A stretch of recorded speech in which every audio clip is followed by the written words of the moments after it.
after letting we should is monolithic refractories, and this afternoon is refractories. Refractories have in use have increased over the years. So there's probably more monolithic refractories at this point than fired refractory bricks and shapes. So they've been well engineered and their properties are as good as a fired refractory shape. So they're becoming more and more popular.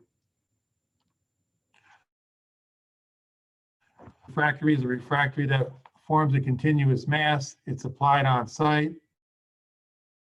It's and the sintering or during use when a furnace is basically reaches temperature. So it's installed in situ. There are no joints.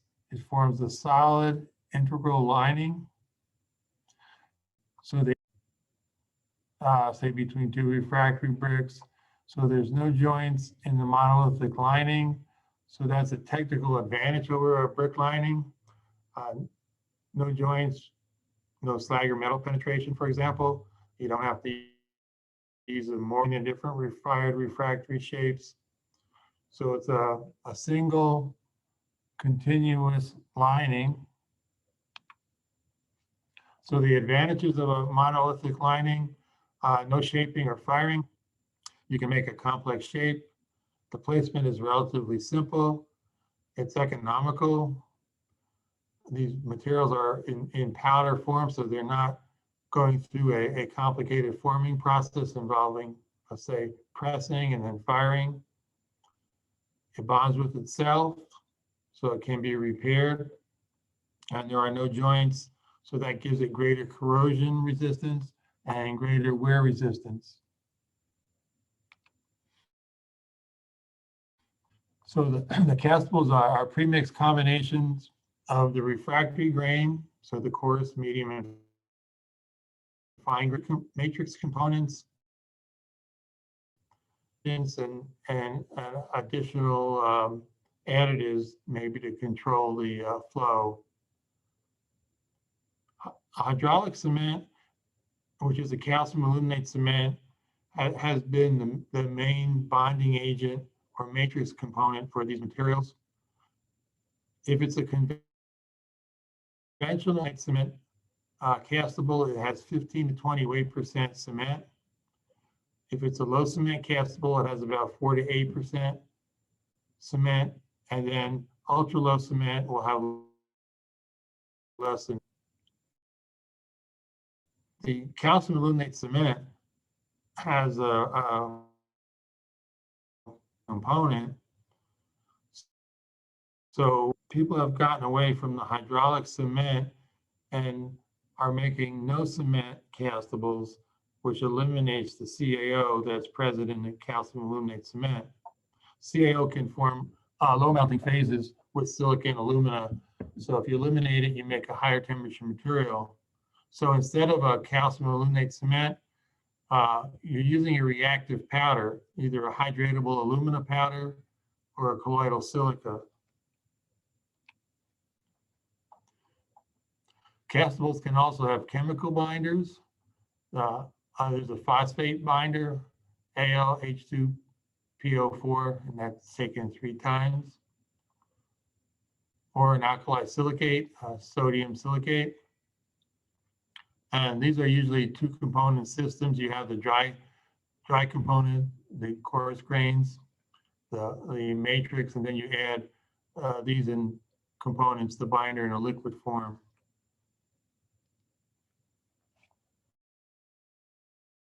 Ways of applying materials, the castables are obviously cast in place, but there's also gunning and shotcrete mixes.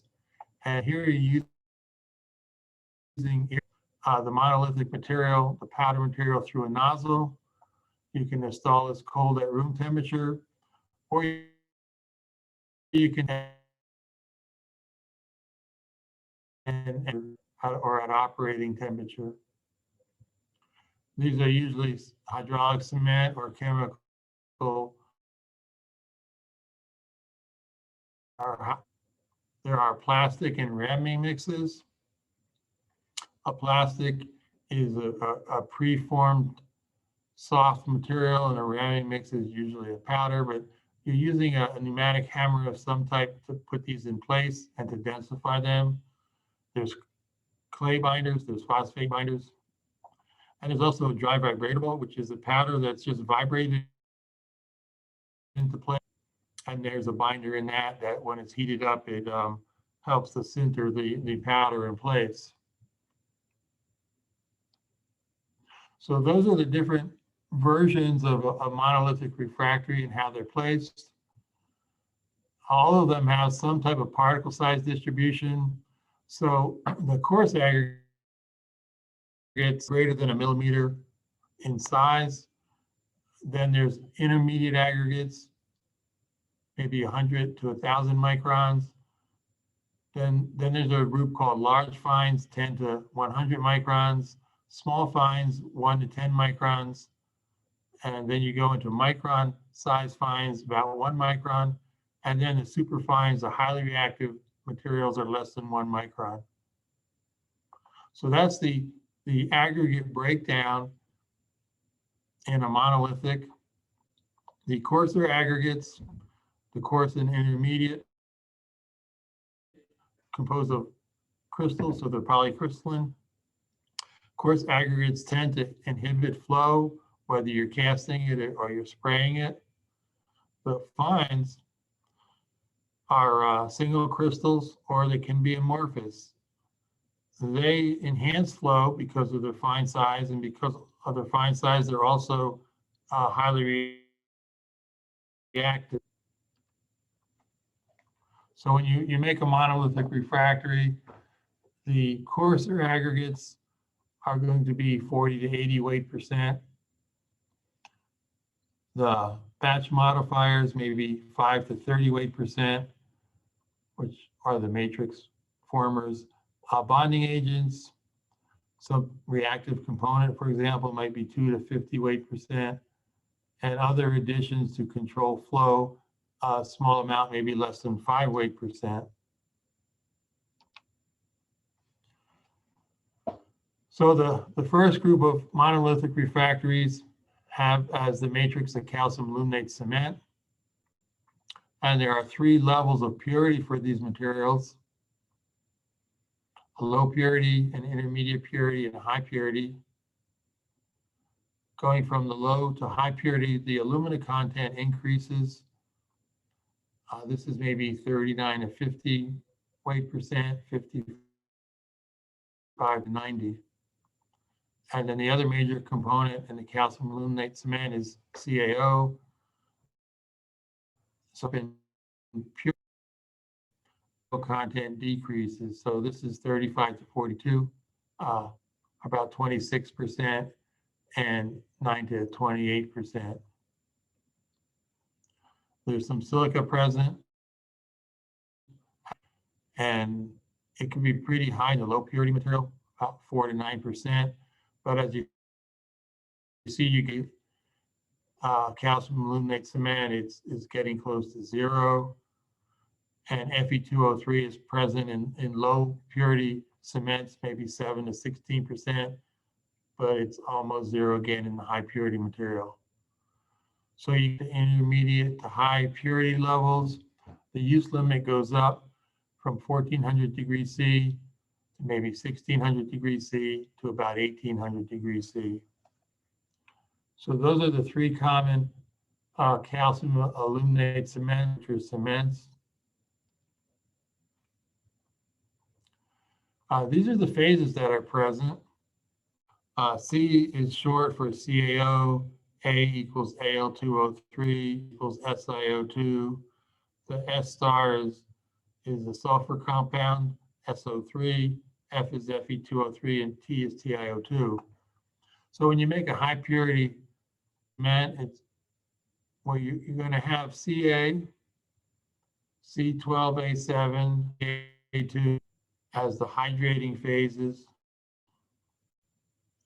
and they have to quick, and then the non-hydrating would just be alumina. So the intermediate purity level, you have the same four components, but now you have some free lime, C4AF, C2AS, and C other compounds that form with the impurities. And in the low purity material, you're going to have this compound with sulfur, C4A3S.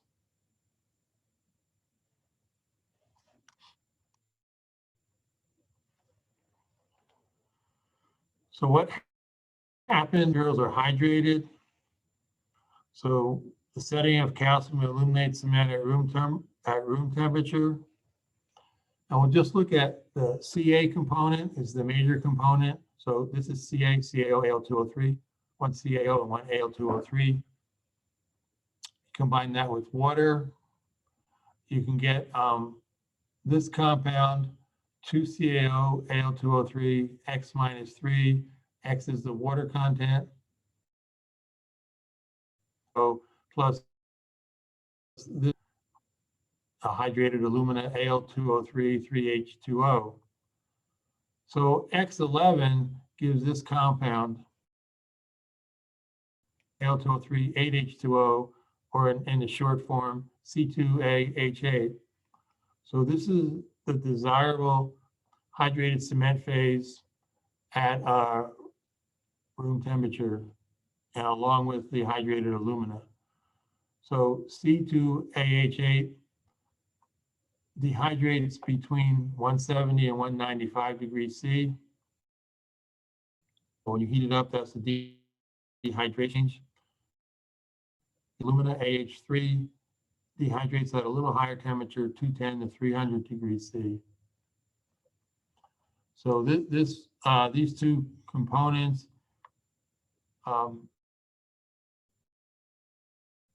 and C2AH8 provide the bonding strength for the matrix for these materials. At a little higher temperature, above room temperature, let's say 35 degrees C, you have this reaction. So again, it's 3CaO Al2O3 plus X H2O yields this compound, 3CaO Al2O3, it's X minus 6 H2O, and then your hydrated alumina again. So at X equals 12, what you end up with in abbreviated form is C3AH6. So this is the cementitious phase that occurs at temperatures higher than 35 degrees C. And this dehydration of C3AH6 occurs between 300 and 360 degrees C, and the hydrated alumina is still between 210 and 3. So if you cast that room temperature, you get C2AH8. If you cast that a little higher than room temperature, you get C3AH6. And then if you cast lower temperature, lower than room temperature, less than if you're in Minnesota in the wintertime and it's cold and an unheated plant, you may be casting at this low temperature.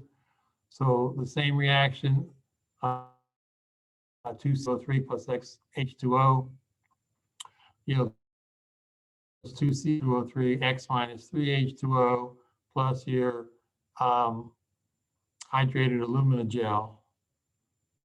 The case where X equals 13, you now have an abbreviated form CaH10.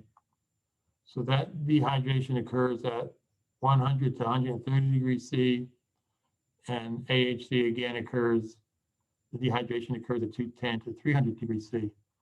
This is an undesirable phase, so you don't want to cast at low temperatures. You want to always cast at room temperature or above. This has a great deal of water tied up with it. So the three different hydration products, CaH10, less than 21 degrees C, C3AH8, 21 to 35 degrees C, CaH6 at higher temperatures. If you look at the densities, this is 1.72. AH3 is a gel at low temperatures, but tends to crystallize at high. You have C2AH8 is 1.95, AH3 is 2.42, and C3AH6 is 2.52, and this AH3 is again 2.42. So as you go through these temperature range, you change the crystals that are present, and they become the denser crystal. So there's a volume change. So there's a solid volume change. If we start out at C, and if we cast at a low temperature, going from CAH10 to C2AH8, there's a 37% increase in solid volume. So there's a great deal of porosity created. And then if you further heat it up during the drying out cycle and you get C3AH6, you now have a solid volume change of minus 53%. So you're creating a denser, highly porous material. So if you start out at a low temperature with the CaH10, you're going to degrade the structure each time you go through the temperature changes and change the crystal structure. So the problem with casting at low temperature, you end up with a strength material. So you want to cast at least, so going from room temperature to a higher temperature, going from C2AH8 to C3AH6, the difference here is only 16%. So a much smaller density change and a much smaller amount of porosity. So you have a much stronger material. The three primary cement compounds, C12A7, Ca, which we just discussed as hydration, and Ca2. This is the major component. This is still present in major or significant amounts. C12A7 would be a very minor component. These are the hydration products we just discussed. The hydrated alumina and the three forms of the hydrated aluminate cement.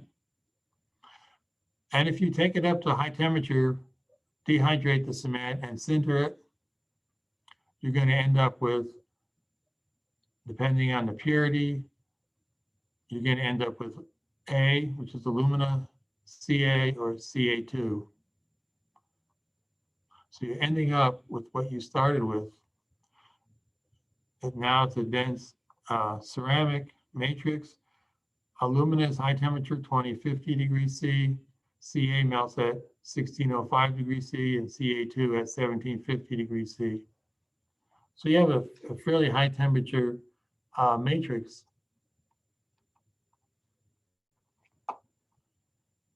You can also, instead of using cement, you can use a hydratable alumina. So this would be a no cement castable. It eliminates the CaO in the calcium aluminate cement. Again, the problem with CaO, it can form low melting phases with silica and alumina. The hydratable alumina is a fine particles of a reactive alumina. It's a transition alumina, Rho, Al2O3. So very fine particles alumina. It develops strength through hydration at room temperature. And the hydratable alumina bond allows for the addition of fumed silica, which is a highly reactive fine particle size silica.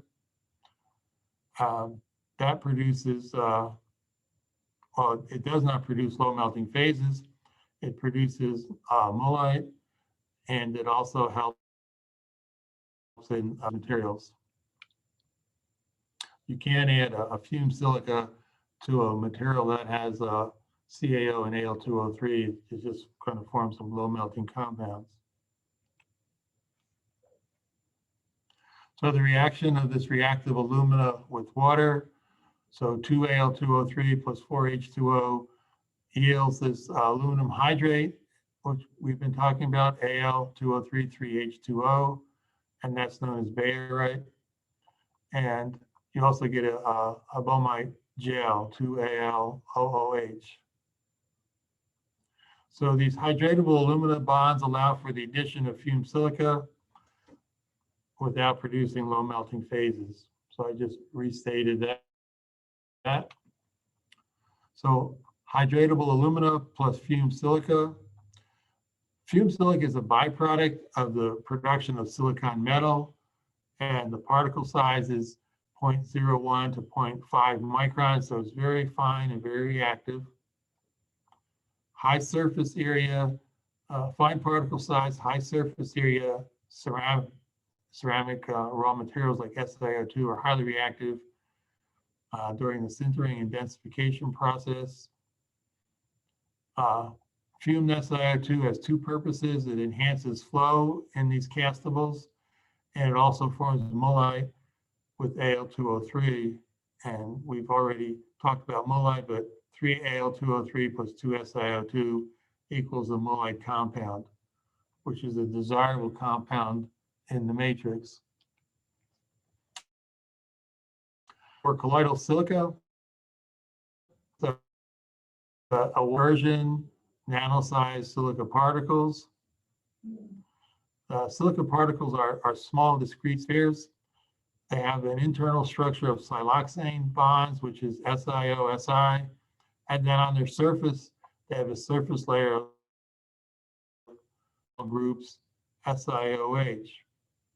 So in the drying process, these silanol groups, the SiOH groups on the surface, condense, they split off water and form more siloxane bonds or SiO-Si bonds, and that results in matrix material. There's no chemically bond water. All the water is split off when these SiO-Si structures form.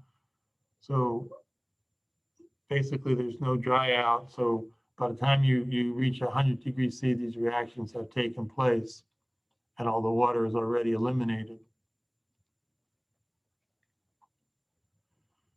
Colloidal silica, if it's present with 3 reactive alumina, again, that forms mullite, the same reaction we just went over.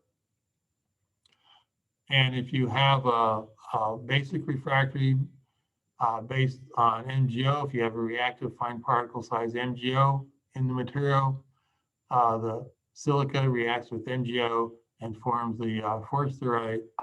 So 2MgO plus SiO2 equals this material, the magnesium silicate, Mg2SiO4, another high temperature material.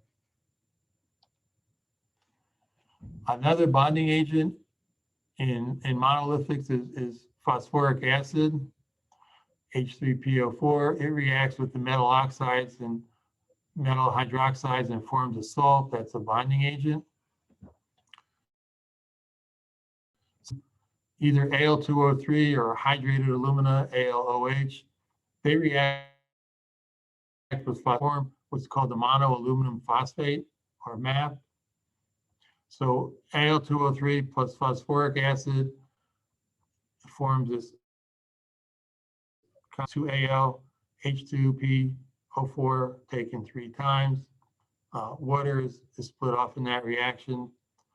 Or you have a metal hydroxide, AlOH3, plus the phosphoric acid yields the same compound plus excess water.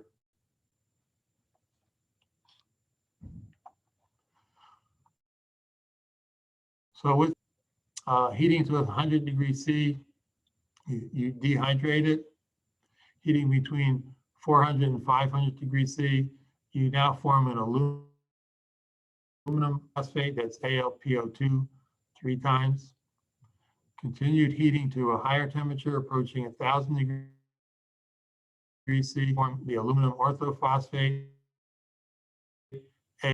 and that's similar to a silica structure. And what happens to the bonding matrix, this compound MAP does not really harden at room temperature, so sometimes a setting agent is added, maybe a reactive MgO. That reaction is exothermic, so that accelerates the room temperature setting. But there's an issue with adding MgO. Low melting magnesium phosphates occur. So when you add MgO to on these materials, because low melting materials are formed.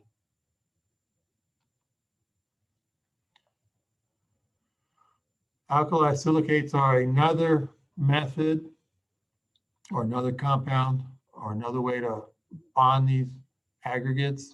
So alkali silicates are they form a very viscous liquid when dissolved in water.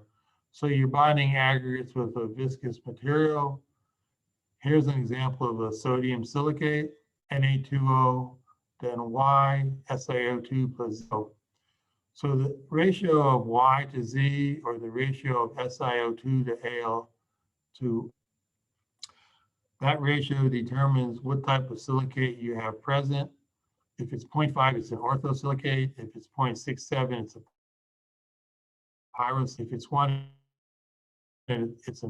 But if it's higher than 2, up to 4, it's a non-crystalline material known as water glass. And this is what's used as the bonding agent in a monolithic refractory, especially used in gunny mixes where you have a viscous bonding material to stick the, say, a wall that you're spraying it on. So the water glass just forms a chain structure that looks like this. You have your O-SiO bonding, and then you have your hydrogen and your sodium.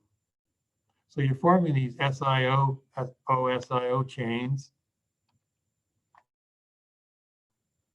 So the water glass will air set at room temperature to form the silica hydrogel, which is the structure. It'll crystallize at a higher temperature, 600 to 700 degrees C. And if you keep heating it to higher temperatures, 900 degrees C, you may form, and now you have a viscous liquid. This is used in basic castables and used for producing acid-resistant aluminosilicate castables. The high silicate content is acid-resistant. So I have some tables here of the different components. These are the alumina and aluminosilicate aggregates that you can use to make a castable. And we've looked at all of these when we talked about silica and aluminosilicate refractories. We talked about a tabular alumina or a fused cast alumina. It's called white fused if it's high purity. It's actually white in color. It's 99+% Al2O3, basically no SiO2, and it's has an 1870 degrees C limit on its surface. A brown fused alumina has some impurities, so it's a little bit off color. Alumina content is maybe 94 to 98%, and a small amount of silica, and its use temperature is lower to 1760 because of the impurities. We talked about bauxite, mullite. We mentioned sintered or fused mullite. Bauxitic kaolin is a combination of bauxite and kaolin clay. We mentioned Andalusia, kaolin and flint clays. Another clay, pyrophyllite, and we also talked about going from the high temperature to a lower temperature aggregate, and we're going from high alumina down to a lower alumina content, and then in each one of these we're increasing the silica content. So those are the in the alumina and aluminosilicate materials. You can have other aggregates in these castables or monolithics. MgO, we talked about a spinel, MgO, Al2O3, the chromite, which is Cr2O3, Al2O3 with the iron impurity, plus other impurities, but these are the major components. You can use silicon carbide, which we'll talk about later this afternoon. And tomorrow we'll talk about AZS, which is alumina, zirconia, silica material. So these are just the ratios, or the ratios of the percent of the different components. So in a magnesium aluminate spinel, you might have 26 to 32 weight percent MgO, and the balance being Al2O3.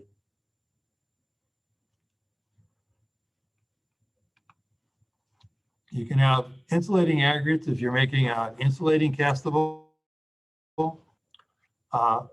Vermiculite is an altered mica. Perlite is a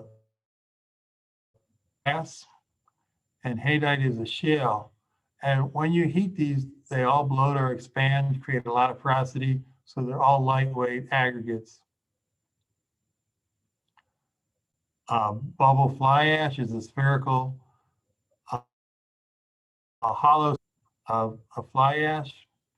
Crushed insulating fire bricks. We talked about fire bricks yesterday. You can crush them and use them as aggregate. Lightweight clay grog, or bubble alumina is another hollow sphere, but this time material is alumina, so it's a higher temperature material.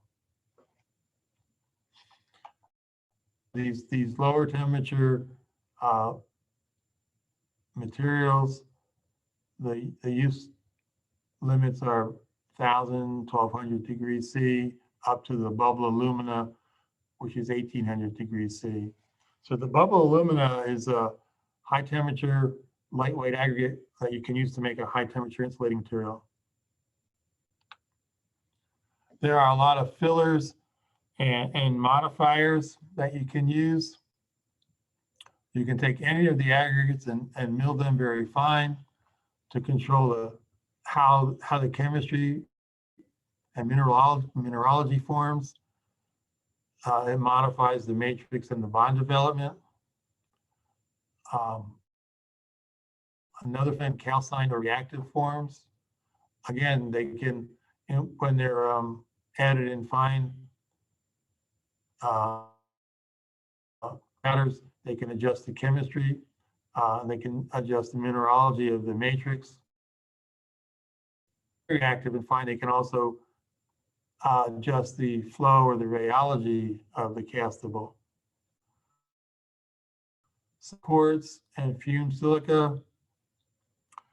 Quartz may be added to for shrinkage control, because if you remember, when quartz transforms to cristobalite or tritomite, there's a volume increase. Fumed silica is for flow again or rheology to react for bond modification. Kyanite, we talked about kyanite, and when it forms mullite, there's an expansion, so it's again used for shrinkage control. So mullite forms in this range around 13 to 1400 degrees C. Clay is added as a filler and for flow. Zircon, ZrSiO4, is a material that's added to improve the corrosion resistance, and same for graphite or carbon. It improves the corrosion resistance, and fly ash is just a low. So those are some fillers. If we look at some of the phase diagrams, this is 100%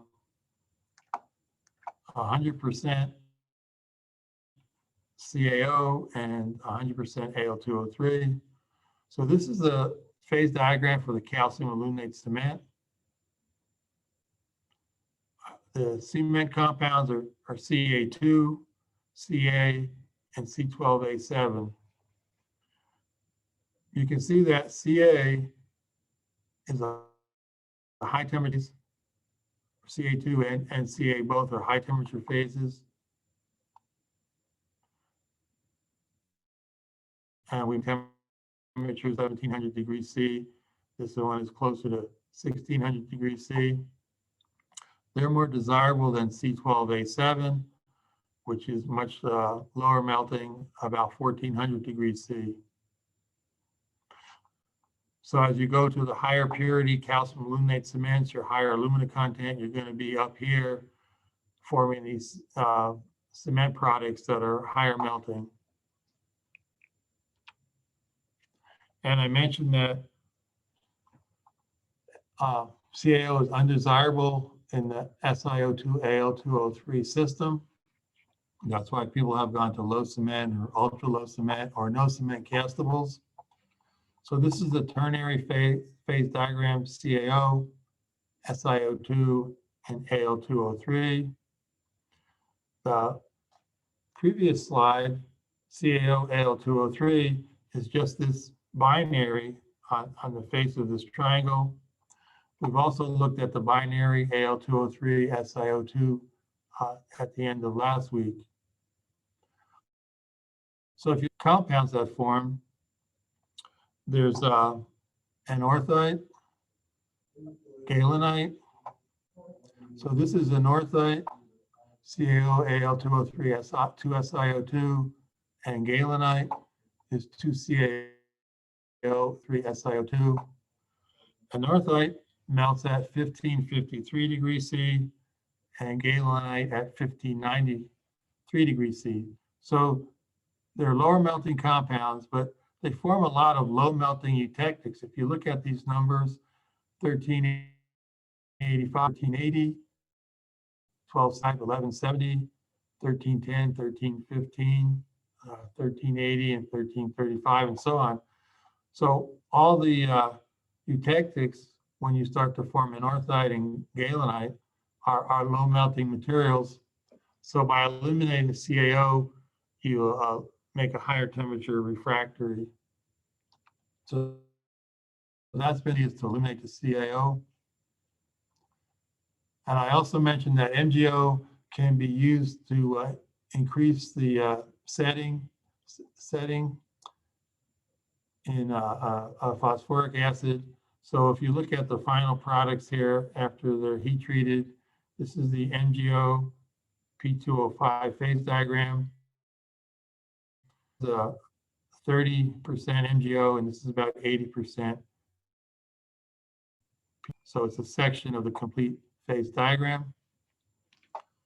But if you look here at the top of the diagram, MgP2O5, 2MgO-P2O5, and 3MgO-P2O5 are three possible phases.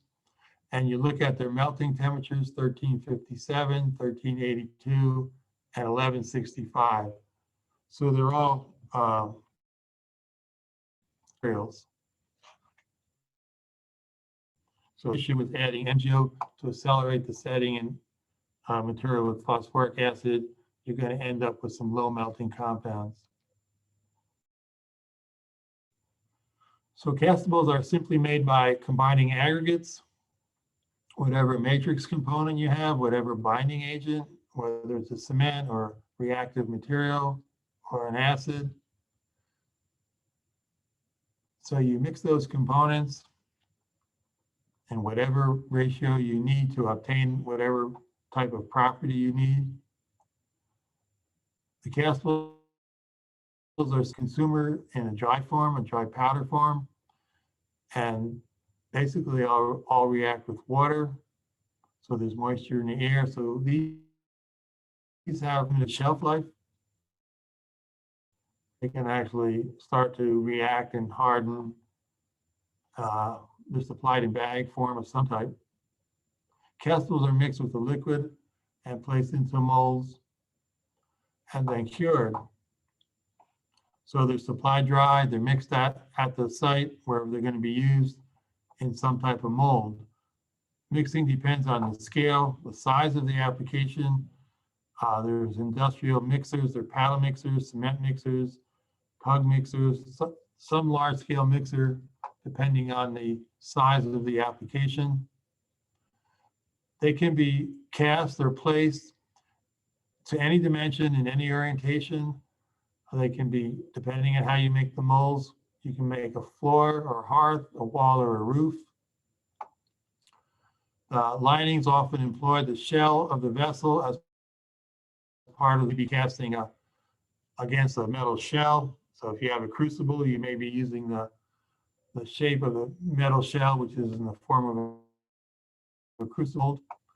You can attach anchors, metal anchors, to the metal shell to reinforce the castable, to hold it in place. You can vibrate these materials. That eliminates a lot of the air and densifies it, so you can end up with a very dense and high strength castable. If you adjust the particle size distribution properly, the material will tend to flow by itself and require vibration. So this is a schematic diagram showing some different castable applications. One is a wall, and you can see the metal anchors on the wall. So the green would be the thickness, and that's cast, and it looks like there's a yellow insulation. And they're working lining here. But this is cast wall and held in place by anchors, metal anchors. Metal anchors tend to oxidize, react with oxygen at high temperatures and degrade. You can also have a ceramic anchor. So number 2 here has these ceramic columns with ridges. So they go through the thickness of the wall, and you can see after it's cast, you just see the end of the anchor. And 3 just shows an anchor in another orientation. Combination of metal anchors and a ceramic anchor, and this is in a roof. And 4 is just showing another version of this, a combination of ceramic and metal anchors in a roof. And 5, some applications like boilers are lined with these hex meshes, these metal in the form of hexagons, and then the castable is applied to that metal mesh and held in place. So there's some variations on how the castables are placed. So if it's a castable, here's a roof that's turned upside down. For casting, you can see the ceramic anchors, and the castable is just filled in place between the. So after placing the castable, it's allowed to set or harden. The castable has to be dried out after that, and you have to do this very carefully and in a very slow manner. So the water from the dehydration of the calcium aluminate cement and the hydrate, it must be allowed to leave the refractory. If it's not allowed to leave the refractory, it builds up steam pressure, and steam explosions are quite violent, and they can destroy the whole lining and perhaps even the vessel. So it's a violent explosion if steam builds up, and it can also cause injuries. You can add organic fibers to the refractory castable mix. So the organic fibers decompose at a lower temperature than the dehydration temperature for any of the cement phases. So now that leaves a pathway for steam to escape. So some of these castables are so dense, you have to add these fibers to allow the water to escape. And again, spalling can occur if they're heated too quickly.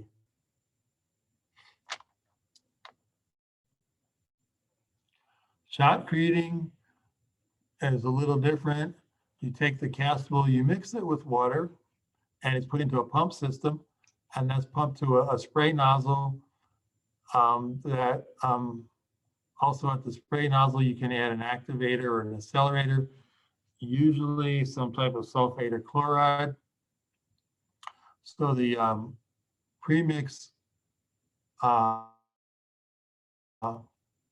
with water is pumped through a nozzle, and with high-speed air, it's basically shot onto a wall or a ceiling. So it's shot onto an installation surface, and you just build up the thickness until you achieve your desired level.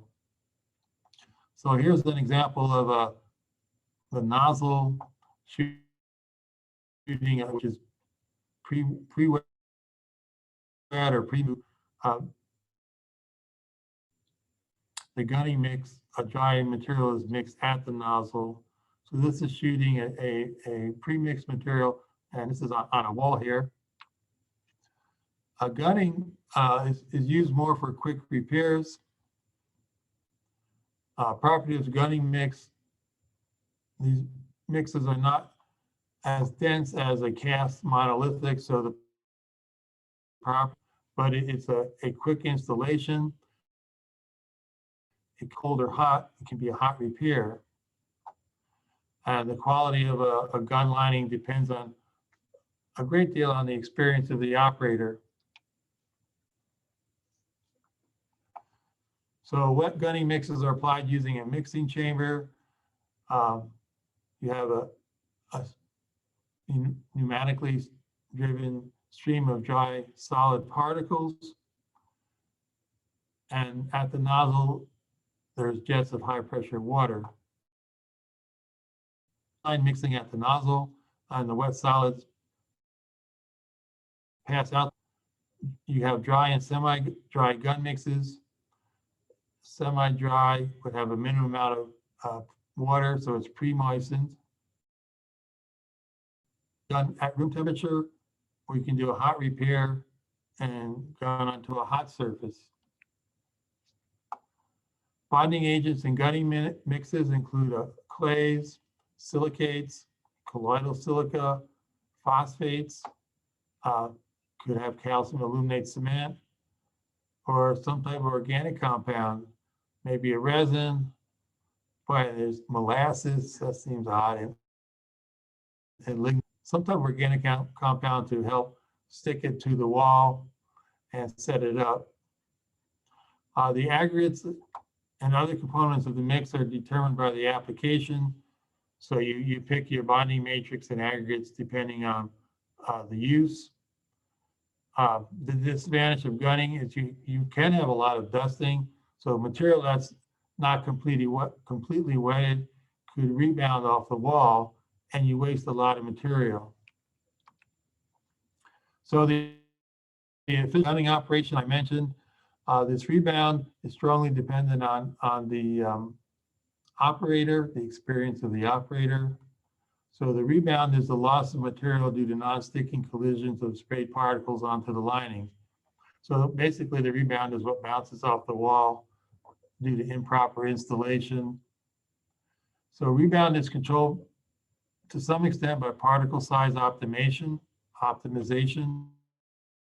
adhesion. The adhesion is controlled by the binder system. So large particles do not tend to adhere as well as the finer particles. They tend to rebound. So particles less than about 5 millimeters are usually used for gunning mixes. If the particles are very fine, they may be deflected by the airflow. So particles finer than about 40 microns are not desired. So there's a particle size range to minimize the rebound. So if you have less than 5% rebound, that's a good gunning material. So 5% rebound should be expected. So here's a section of a roof. You can see the metal anchors. Section over here has been gunned, so it's thicker than the length of the anchors. This is the next section. The ramming mixes, you have a pneumatic hammer of some type that compacts the material. A ramming mix can be in a dry form, can be in a wet form.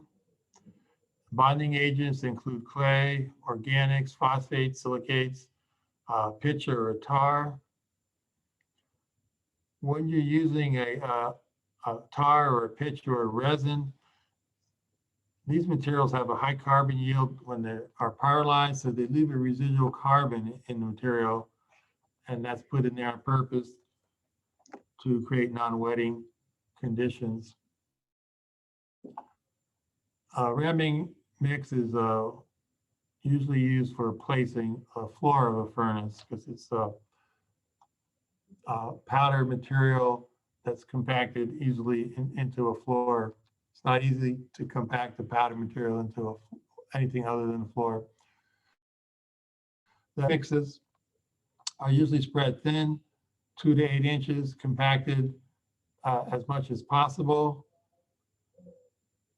The ramming is a shear that compacts the mixture. Active additional layers can be added and compacted, and you keep adding layers until you reach the desired thickness. You can make actually very dense, thick shapes with a ramming material. So again, you have to be careful during dry outs. Here's an example of a ramming mix. Here's is densifying the ramming mix. Plastics are similar to ramming mixes. The first plastics that were made were basically clays, low alumina to silica ratios. Clays exhibit good deformation. They are plastic in nature, and they have good cohesive adhesive properties. Variety of compositions and plastic mixes. The bonding agents can be clays, phosphates, and resins. And plastics are delivered wet, so they're a mass or a slab of this material that you put into place and compact it with a ram. Solid mass. It's not a powder as in a ramming mix. So you don't have to compact it as much as a ramming mix because it's in its as delivered plastic state, it's already relatively dense. Plastics are applied again layer by layer like a ramming mix, and they can make layers as thick as 3 feet. Blocks of plastic mixes can also be placed in rows, tamped together, and pretty much form a continuous lining. Again, they have a high water content, so you have to be careful how you dry them out. And with the higher water content, you also have higher porosity and maybe an inferior product compared to a ramming mix. Here's a plastic mix being installed. Here's one section of a slab or a mass. Here's a joint. It's just being rammed into place. So for a calcium aluminate cement castable, the microstructure, general at room temperature, you have your aggregates, your finer aggregates, and maybe you have the hydrated alumina, and you have physically held water. If you increase the temperature to a range of about 300 degrees C, you now you still have the hydrated cement. For the most part, you remove the physically held water, you're starting to create porosity. And then finally, when you dehydrate the cement, you're going to have aggregates, fines, the crystalline cement phases. If you have free alumina, hydrated reactive alumina, that may be present. You're going to have porosity. And if you go to much higher temperatures, you start to develop some liquid phases. So here's a castable at 50x. You can see that these gray particles are the coarser aggregates. You can see a lot of fine aggregates in the matrix. And then between gray areas are darker gray, and that's the matrix. That's your calcium aluminate cement. This castable, you see some bright circles. There's a metal addition. This may be a silicon carbide aggregate with a metal addition. There may be some carbon in this material. So the metal addition is an antioxidation agent. For cement castable, some generalizations. At room temperature, The properties are determined by the type and amount of the hydrate, the water to cement ratio, and the aggregate to cement bond. At high temperature, the properties are simply determined by the aggregate to cement bond. If you use too much water, and if you have a high water, use too much water than necessary, you create more porosity and lower properties like the strength. So these are some tables with some different types of alumina type castables and shotcreting materials and so on. This is a 45 to a 95% range of Al2O3. So the conventional cement castable has a high level of the calcium aluminate cement. So this is cold crushing strength in megapascals, and cold MOR and cold crushing strength in megapascals. And I always think in PSI. So 10 megapascals is about 50 psi. Also the hot MOR and the PLC.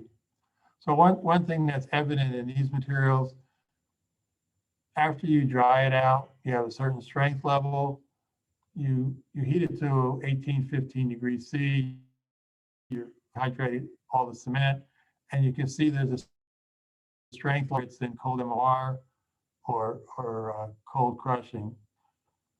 And then as you increase the temperature, these strengths start to increase again due to the matrix bond formation. The hot MOR tends to just decrease at higher temperature. The decrease is more rapid at the lower alumina content castables. This one's a rather high alumina content, so there's not a lot of impurities here to lower the strength. These PLCs are pretty small. Minor shrinkages or minor expansions depending on what's in the matrix, whether it's sintering, causing a shrinkage, or maybe mullite forming a slight increase. So typically what happens if you have MOR versus, so cold MOR, you're taking a sample, you're firing at temperatures, you're cooling it back down to room temperature and measuring it. So you see cold MOR decreases as you dehydrate the cement, form your ceramic bond, the strength goes up. On the other case, if it's hot MOR, you're going along, there's a little bit of a strength decrease when it's dehydrated, but then when you reach a high enough strength, degrades, and that's usually due to some liquid phase forming. So a cold MOR measurement is nice. It's good for quality control. It's good to tell you the cold properties for insulation, but it does not reflect the high temperature performance at all. Here's some examples of hot MOR. This is a super duty, low purity calcium aluminate cement. This is a super duty with a high purity calcium aluminate cement. So you can see going to higher purity increases the hot MOR or the hot strength. If you look at this, you have your low strength region where the cement is dehydrating. You're starting to form your matrix. So the strength is increasing, and then at the higher temperatures, your liquid phase. So this one follows the same trend. This is a higher performance material with a mullite aggregate. And then this other one is a higher performance material, 95% alumina with a tabular alumina aggregate. So this one follows the same trend at the beginning, strength loss due to dehydration. You're starting to form your ceramic bond. But this one actually keeps forming the ceramic bond at high temperatures because it's a relatively pure system. So there's we just looked at some high cement castables. Now, the low cement castables, these are just tables mostly for your references. They're going from about 60 to 90% alumina. And we have bulk dense MOR, cold crushing, and hot MOR. If it's a low cement castable, you're not worried about dehydrating the cement because there's virtually no cement. So you don't have that decrease in strength. So if you look at the middle temperature, 1850, you don't see any drastic drop-offs in strength. So you don't have to worry about dehydration or the bulk density changing. So the bulk density is, the strength is not decreasing, whether it's cold MR or cold crushing strength. The hot MR, of course, decreases at high temperatures as you form more liquid phases. To be different is in kilograms per meter cubed. So about 100 kilograms per meter cubed is again about 1500 psi.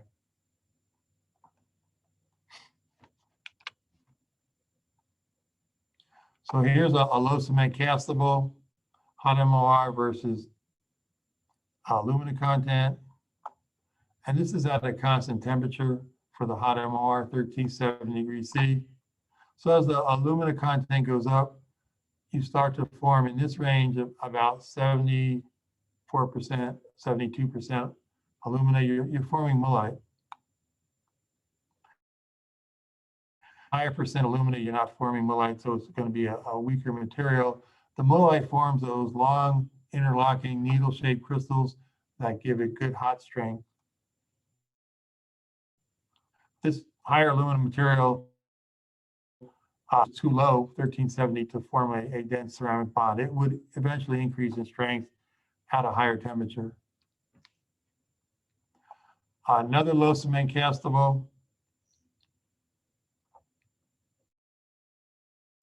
This is percent deformation versus number of hours. So this is basically a creep test. The solid line is 65%, and the dotted line is 60%. And then the creep was done at 1425 degrees C. So this is just showing as you increase in a low C, you improve its creep deformation behavior. I mentioned that castables are becoming very competitive shapes. So here's deformation or creep for bricks, conventional castables, which are the high cement castables, and the low cement castables. The first bar is a castable, the second is a 60 to 70% alumina, and the third is an 80% alumina. So this is a deformation for a fired brick at a 40 C creep. You can look at the conventional castable with the high CaO content. It's forming those lower melting phases that I talked about. You can see its deformation behavior is not as good. It has a higher percent deformation. But if you make a low cement castable, eliminate the CaO, and you adjust the particle size properly to cast a very dense shape, you can see that the creep performance is even fired brick. So that's why monolithic materials are becoming more popular, because they're easy to install, they're cheaper than a fired brick product, and their properties are sometimes even better. The shotcrete materials, again, this is going up in alumina content. Brass, charcoal, and PLC. And these materials, these are low cement materials. So the strength changes are not that great. You're not dehydrating the cement. You don't have any cement to dehydrate. So there's no drastic drops in strength.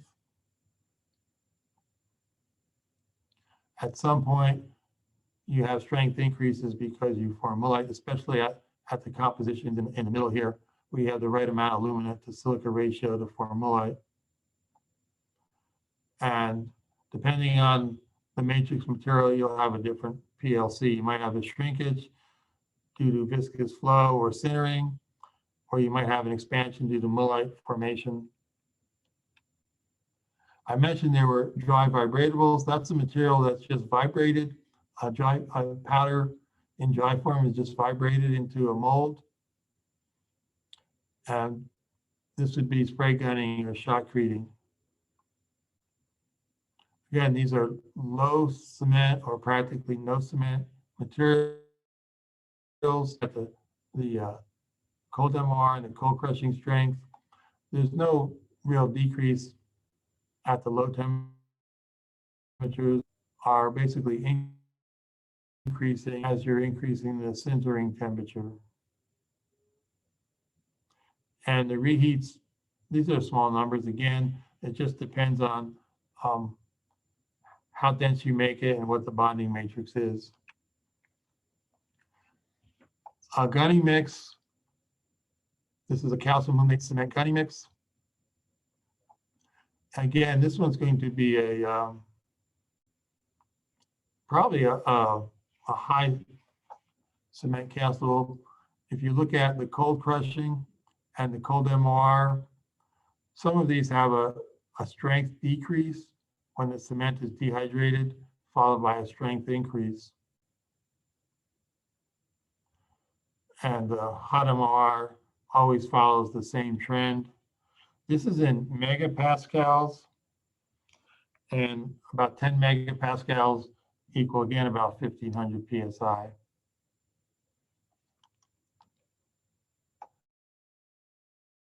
Phosphate bonded ramming mix. Bulk density, cold crushing strength, cold MOR, and percent linear change. Again, no real drop in strength because there's no cement phase present. It's phosphate bonded. And matures with increasing temperature. These materials just get strong. Plastic going up in alumina content, has some silicon carbide present. Again, this low cement plastic. You don't see any dehydration related strength issues. PLCs are either plus or minus, but they're rather low. And then the hot MOR usually falls off with temperature. So those were a lot of tables. I just wanted to give you rules for the different kind of materials and what they are, what some of their properties are. So I have a couple of ASTM tests to finish this up. And the first one is ASTM C4. And this test determines the water content, the optimum water content in a castable for a proper. There's something known as the ball and hand test, and then there's the flow table. The ball and hand test is simply you make a ball out of the castable material, you put it in your hand, and you bounce it in your hand, and if it flows between your fingers, it's too much water. It's a subjective test, but actually it's not a bad test because you can get the optimum water content with this test. But a flow table gives you the exact water content with the numerical value. So I mentioned the water significant effect on the properties. If you have excess water, you lower the strength, you're creating more porosity, you increase the shrinkage. When you eliminate that porosity and excess water, you can actually segregate the components and make a non-uniform casting. If you don't have enough water, you may not completely hydrate the cement. So you need to have the optimum water content. In this test, you usually use 10 pounds of material if you have a dense castable, 5 pounds if you have an insulating castable. And this is what the flow table looks like. It's not easy to see here, but there's with a hole in it for a rod, and there's a cam down here. As you turn this cam, the rod goes up and down. Sitting on top of that rod is this flow table. This is rotated 90 degrees. You're looking at the bottom of the flow table. So looking at the top of it sits on that rod, which is moved up and down with a handle. This flow table is calibrated from the center to the outer edge in inches. There's a little hollow cylinder here that fits on top of the flow table. And that's where you place your castable to start the test. So this tabletop, you put on this tabletop, you fill it with your refractor, then you remove this small cylinder, and then you just have your castable sitting on this table. Obviously, the table is horizontal. It's not in this view, but then you raise the cam several times, and it causes the material to flow in a radial direction outward on this table. So you mix your castable at known water content, different mixing times for different types of castables, 3 minutes for a dense castable and 5 minutes for an insulating castable. You put that mold on the flow table, that metal mold. You fill the mold. You tamp it to fill it completely. You remove the mold. Raise and lower the table 15 times by turning that handle, which has that cam on it, raises and lowers the table. And you do this rather quickly, and it turns out it's a 1/2 inch drop. And then you measure the diameter.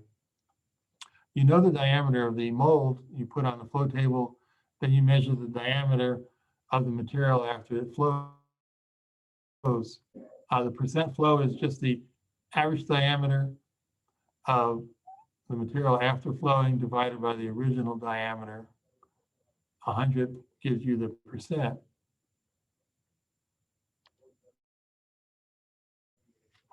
So this is a report. I guess 4 pounds of the material was used. There was a dry mixing time and a total mixing time. So it was mixed dry for 1/2 minute, mixed with water for 4.5 minutes. They're the same material. And again, I always remove what the material was. And they're all mixed at the same water content. So the mix temperature is measured, the water temperature is measured, the diameter after flowing is measured, and then this is your percent flow. This one is 11, this one is 21. They're all the same material, measured exactly the same way, but you can see how this is variable. So that means some of this material must be also variable.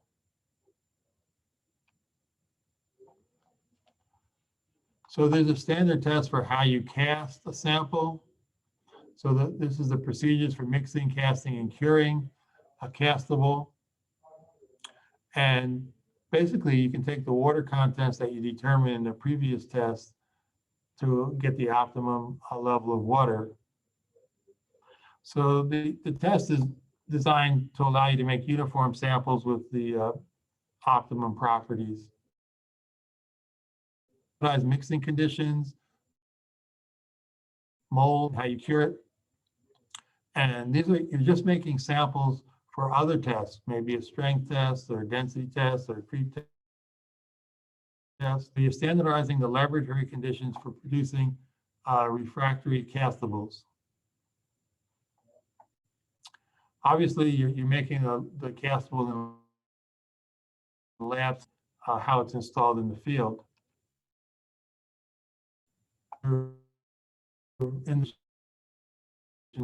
Properties.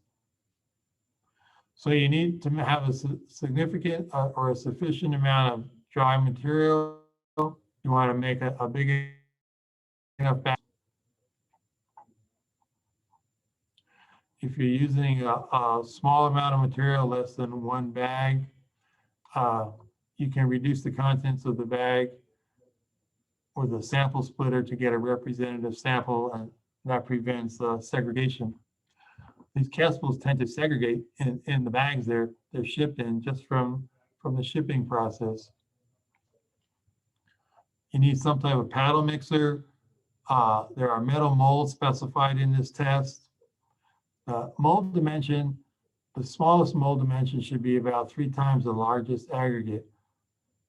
So you can cast in 3 different sizes here. This is a 9-inch straight, 9 by 4.5 by 2.5. There's a 2 by 2 cross-section bar, 9 inches long, and a 1 by 1 cross-section bar, 6 inches long.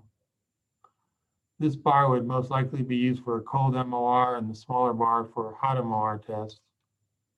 And you need an oven to cure the material. So you fill the mixing bowl approximately halfway.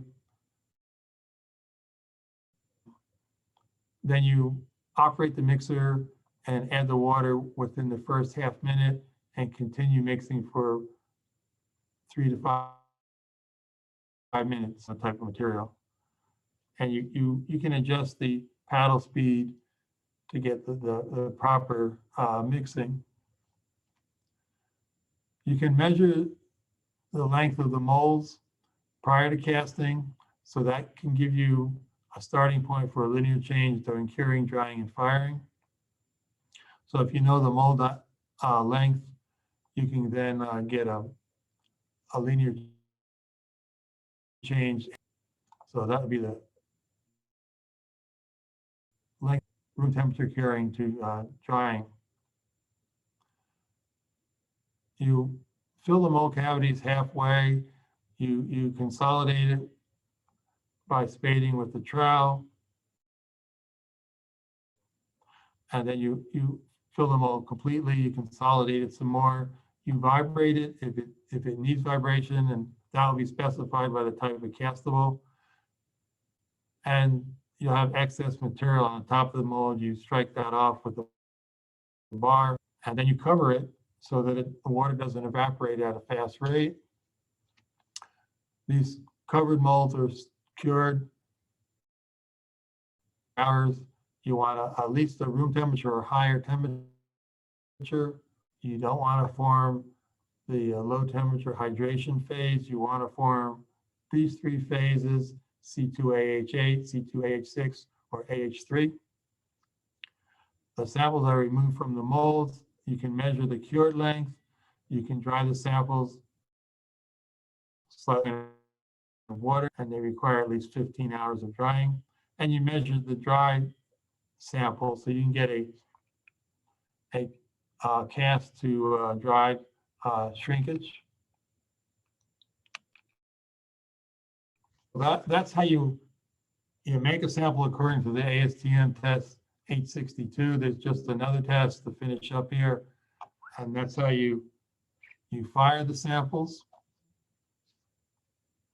So after you make the samples by 862, this covers the heating rates to be used to fire the samples, and then these samples can be used for other tests like C16, which is the hot load test, or C583, which is the hot strength test. So the practice is just use of standardized firing conditions. All of these tests, these ASTM tests, are what manufacturers of refractories use to develop their specification sheets. So when you look at a specification sheet, it should tell you the ASTM test that was used. So if everybody's using these standardized tests and they're all using them correctly, you should have a good means of comparing different products from different manufacturers. So making practices used for standardizing the firing conditions. That minimizes laboratory to laboratory variation. So hopefully when you're looking at specification sheets from different manufacturers on the same types of materials, you can make a good comparison. It's not, again, duplicating field conditions. So you cast samples according to 862. A cast sample can be used directly if the size is the same as that specified for the whatever test method you're going to use afterwards. You can diamond cut materials from larger shapes, and these have to be dried for 18 hours at a temperature slightly higher than the boiling point of water. You need a furnace that you can control the heating rate between 100 and 700 degrees F per hour. You need an oxidizing atmosphere. So in these tests, you measure all the dimensions and weight of the sample before firing. You place the sample on a corresponding face of a supporting brick, basically of the same material. You can grid in between to help prevent friction when it shrinks. That's usually just a high alumina coarse grit. And then you measure the dimensions and weight after firing. So there's different heating rates for the different size materials, different size samples. So below 1500 degrees F, if you have the larger cross section, 4.5 by 3 inches, you have to heat no fast 1000 degrees F per hour, 100 degrees F per hour. If on the other hand, you have the smallest crossing 1 by 1, you can heat it faster, up to 700 degrees F per hour. And the sections in the middle have corresponding heat. So once you get above 1500 degrees C, you can heat at 700 degrees F per hour. So you can go to a faster heating rate once you've removed all the water. Maximum cooling rates to prevent any kind of thermal shock is 500 F per hour. And these are normally held for 5 hours. And then you simply calculate percent linear change if you want to do that. It's the same as we've always been discussing, the final length minus the initial length divided by the initial length. You can also get the percent weight loss and the percent volume change depending on how many measurements you take.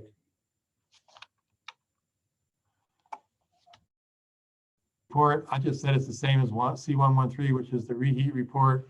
So you're just measuring length changes or volume changes or weight changes.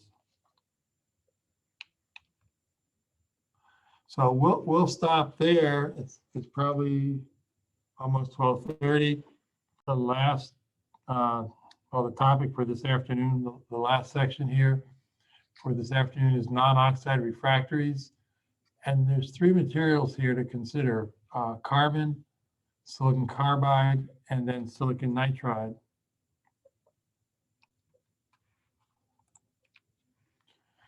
So again, we'll go through the same process for each one of these, the raw materials, phase relationships, how they're made, and the properties.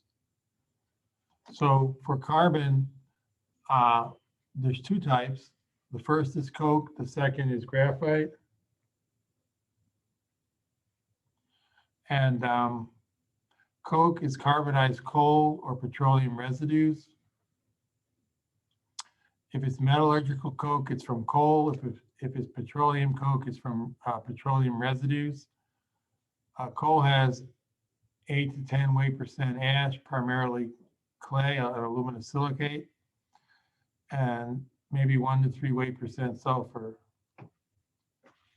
So petroleum coke is has a lot less impurities relative to coal.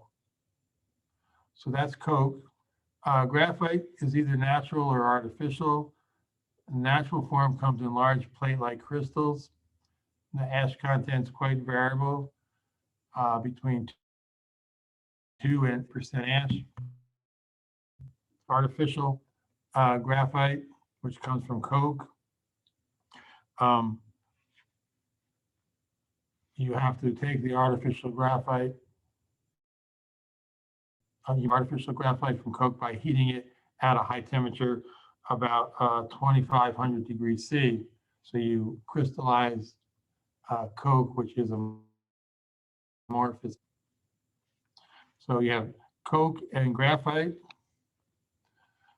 Some other sources of carbon black. It's made from pyrolysis of hydrocarbon gases. It's incomplete combustion, and you end up with a fine amorphous carbon.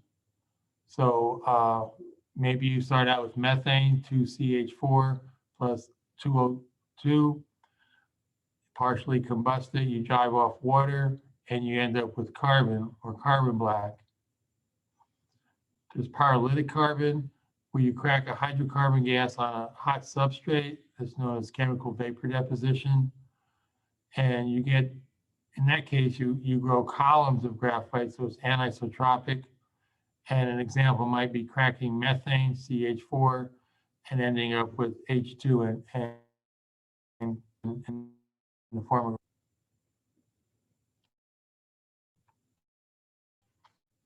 The structure of these materials, coke is amorphous carbon. Its density is 1.8 to 2 grams per cubic centimeter. It's basically a disordered crystalline structure or disordered hexagonal rings, or it has a very small crystal size. Graphite is a hexagonal layer structure. I showed a picture of graphite last week. It's 2.25 grams per cubic centimeter, so the crystalline form is denser than the amorphous form. The layer stacking sequence was AB, and the properties depended on the different directions in the crystal structure. So parallel to the basal planes, there was strong covalent bonding. Perpendicular to the basal planes, there was weak van der Waals bonding. So all the properties tend to be graphite. Expansion, thermal conductivity, strength, and electrical conductivity are some examples of properties that are going to be a function of direction. The carbon structure, which is amorphous, you start out with coke, and this is 1100 degrees K going up to 2000 degrees K. So going from degrees K to degrees C, you just subtract 270. So at low temperatures, the material is still amorphous, and this is how it progresses in terms of becoming. At this end of this carbon block, you can see there are some 5-member rings. They're not joined at the corners. There's some 6 carbons. So it's a very disorganized, poorly crystalline structure, so it's considered to be amorphous.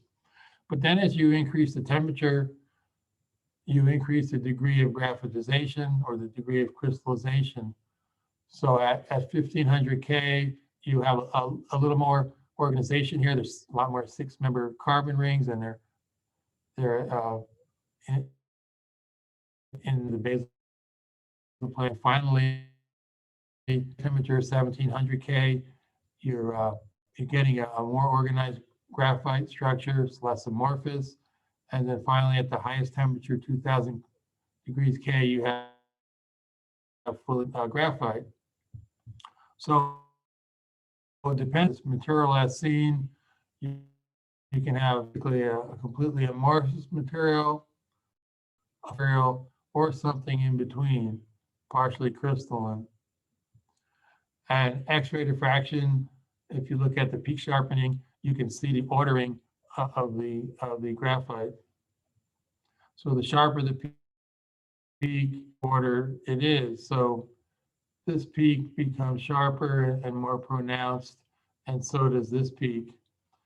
And they're different crystal structure, but as the X-ray intensity becomes a sharper peak, it's a higher degree of crystallinity. So this is 500 to 2500 degrees C.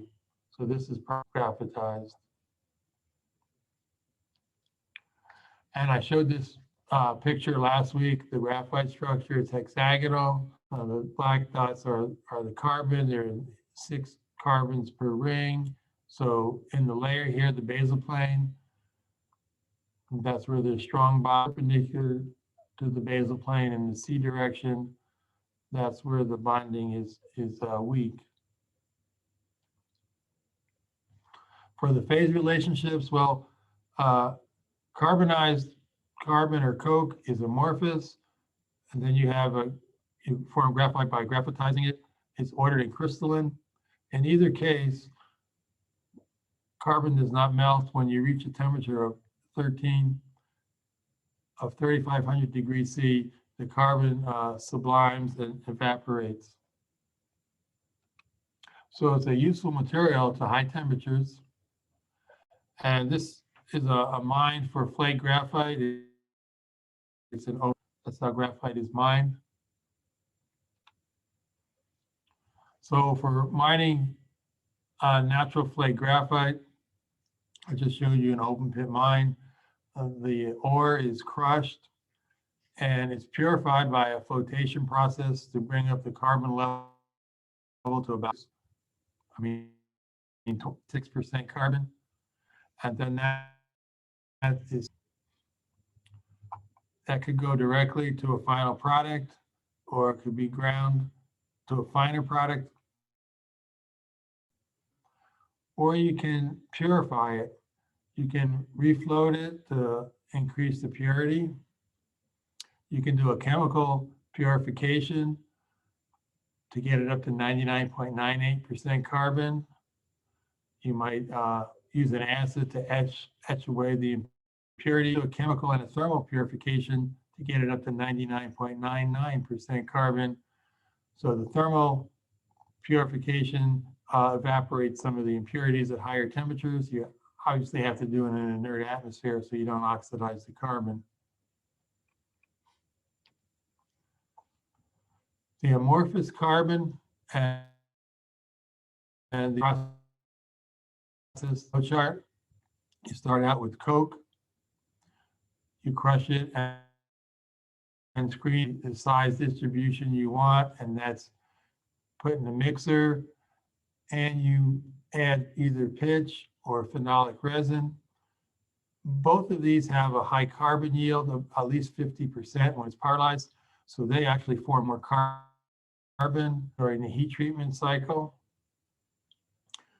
These materials can be extruded or pressed, and they're extruded or pressed into large shapes.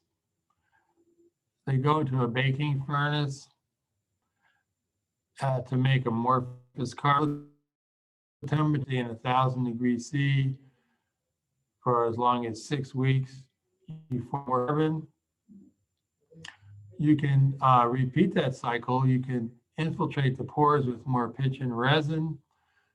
Like I said, it had a 50% carbon yield, and then go through this heat treatment cycle again and get a denser amorphous carbon. If you want to form graphite, you put it in a graphitization furnace to form artificial graphite. Now you have to hold it at the 3,000 degrees C, again for as long as 6 weeks. So if you stop at the baking furnace, you'll have amorphous carbon. If you graphitize it, you'll obviously have graphite. And then either case, you have to machine it to whatever product you need. Graphite is made in an Atchison furnace. So there's a refractory, basically a refractory floor. You take these large your pressed coke or extruded coke, they're large shapes. They're put on this refractory foundation, a resistance filler that's put in between a material that's somewhat of a conductor, perhaps it's a refractory carbon mix. And then you have your graphite terminal block. So and the resistance of the filler caught that heats up to the high temperature, 3,000 degrees C. Over time, these blocks are graphitized. So that's what an Atchison furnace looks like for forming graphite.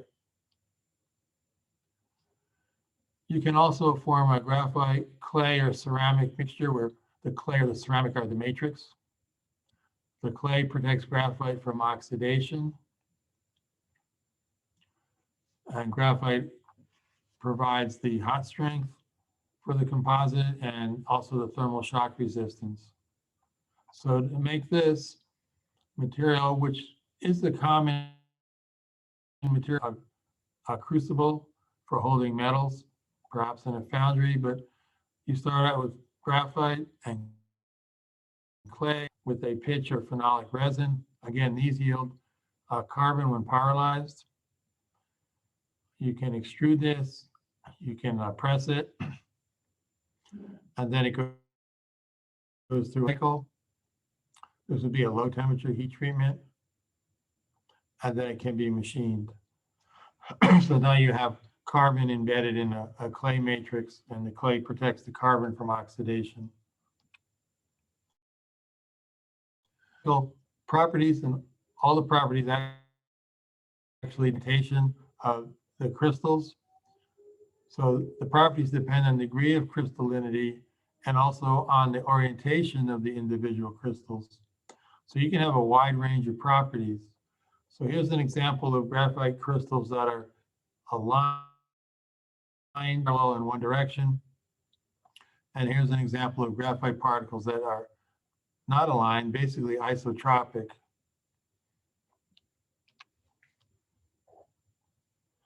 So properties like thermal conductivity,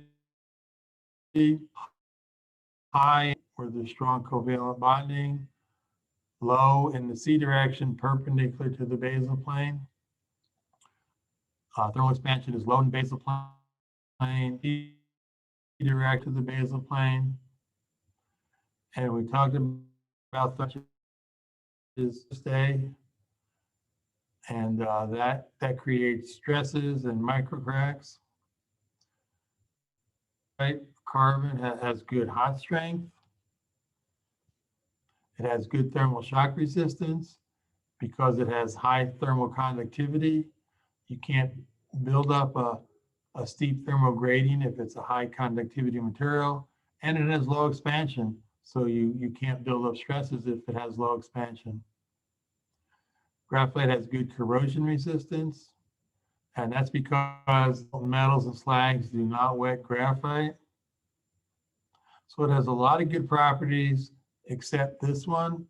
And I've been saying that most refractories have some certain properties that are outstanding, and they always seem to have some properties that you have to deal with. And this is oxidation resistance. So it's very poor in oxidizing atmosphere, which is an atmosphere containing CO2. So anytime you exceed temperatures in excess of 600 degrees C, oxidizes, and you end up basically CO or CO2. So you can put a surface or a body glaze, and I mentioned using clay with graphite. Clay forms ash.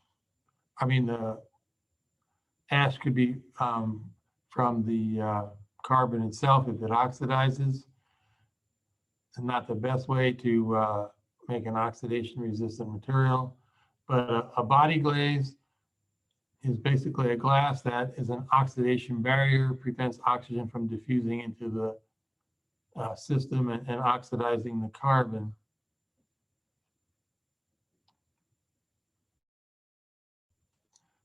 This is a table of different carbon refractories. Your standard metallurgical coke, calcined anthracite, which may be a little higher grade, standard metallurgical coke plus graphite to make a higher grade mixture. A blast material, which is high conductivity, and then an electrographite material, air purity material, might be an electrode and an electric arc furnace. So the ash contents are going from 8 to 5.5 to 1. So left to right, you're increasing the purity level, the bulk density, and in these materials about 1.7.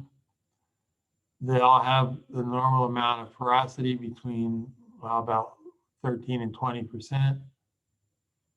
Cold crushing strengths are fairly decent, and that's in PSI. And then if you look at the thermal conductivities, if you recall that the IFBs were around 1 or 2 in the BTU units, Coke here is in the 30 to 40 range, the 40 to 50 range. Then the combination of nickel and graphite is over 100.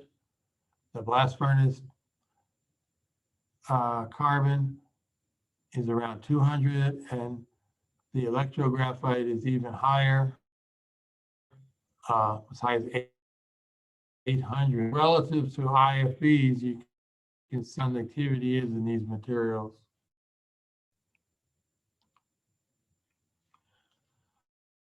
Ash and graphite, so there's an ASTM test for this.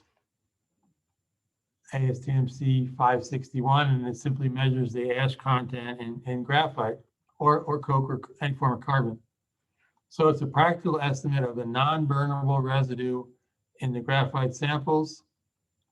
You can compare purity of various grades of, and it does not account for contamination from combustion crucibles, contamination during cutting or grinding the samples. Your sample size is usually close to 50 grams. Piece of carbon or graphite, or you can grind it to a powder. You need a furnace that goes to 950C, a good analytical balance to measure the ash content, and the test is run in inert crucibles such as alumina crucibles.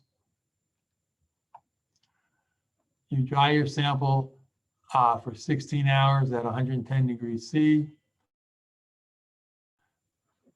Then you heat the sample so that it reaches 500 C in 1 hour, and then 750 degrees C in 2 hours. And you heat it under flowing air to enhance the oxidation. Then finally, you raise the sample at 950 degrees C and hold it for 1 hour, still under flowing air. Then after it's cooled down, you weigh it again. And then you have to heat it again to 950 C and hold for another 30 minutes in flowing air until the weight no longer changes, so you get a constant weight. So everything is oxidized. So the percent ash is simply C, the weight of the sample holder in ash, minus the weight of the sample divided by the weight of the sample holder and the dried sample, the holder. So it's the ash over the original carbon mass times 100. So this is an example of a report. The material here is simply called carbon. It's been crushed to a fine powder. Your initial sample weights are about 50 samples. Final sample weight is 0.04 something, a low number. Ash content is quite low, 0.1 or 0.09%. After 30 degrees C firings. So that's a background on carbon and graphite, and one test that you need to use to determine the ash content. For silicon carbide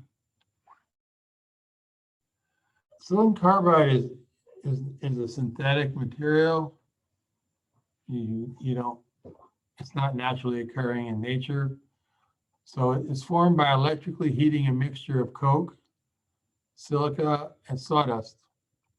So coke is resistively heated to produce high temperatures, and these temperatures are approaching 2200 degrees C. So at those high temperatures, SiO2 in contact with carbon, that reduces the SiO2 to silicon metal, which reacts silicon metal, that reacts with the coke to form the silicon carbide. So this is a process where most metals are made. It's the same thing for reducing iron oxides to iron in a blast furnace. reducing with carbon. In this case, you're reducing silica to silicon, and in the presence of carbon, you form silicon carbide. So at that point, once you start forming silicon carbide, that becomes an electrical conductor at high temperatures.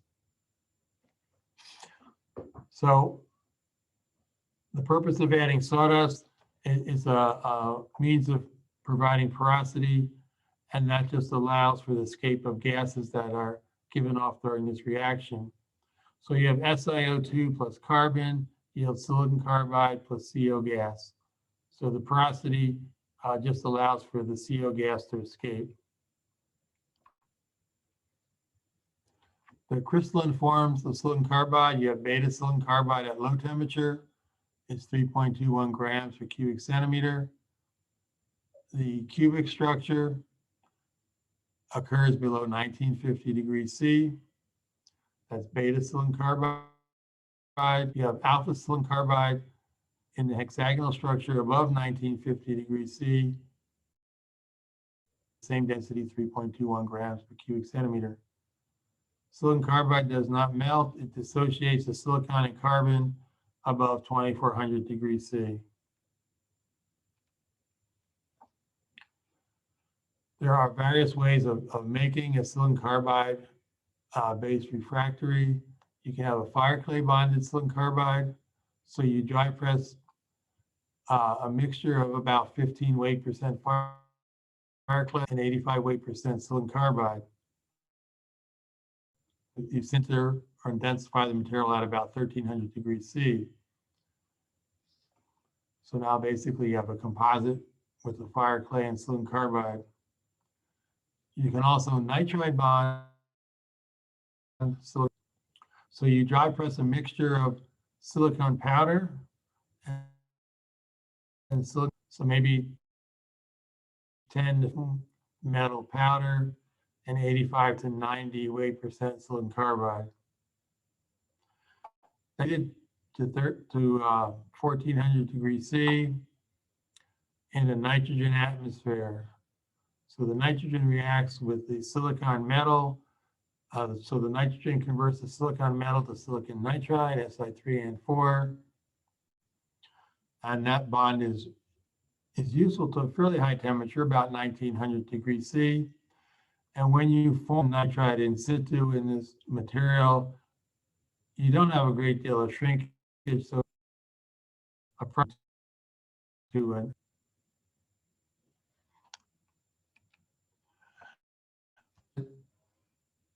by a reaction bonded method. So in this case, you start out with a mixture of carbon powder and silicon carbide. So you dry press a mixture of carbon powder and silicon carbide, maybe 10 to 20 weight% carbon and 80 to 90 weight% silicon carbide. Now, and you sinter it in an atmosphere that has silicon metal vapor. So you're heating it to a high enough temperature to vaporize silicon metal.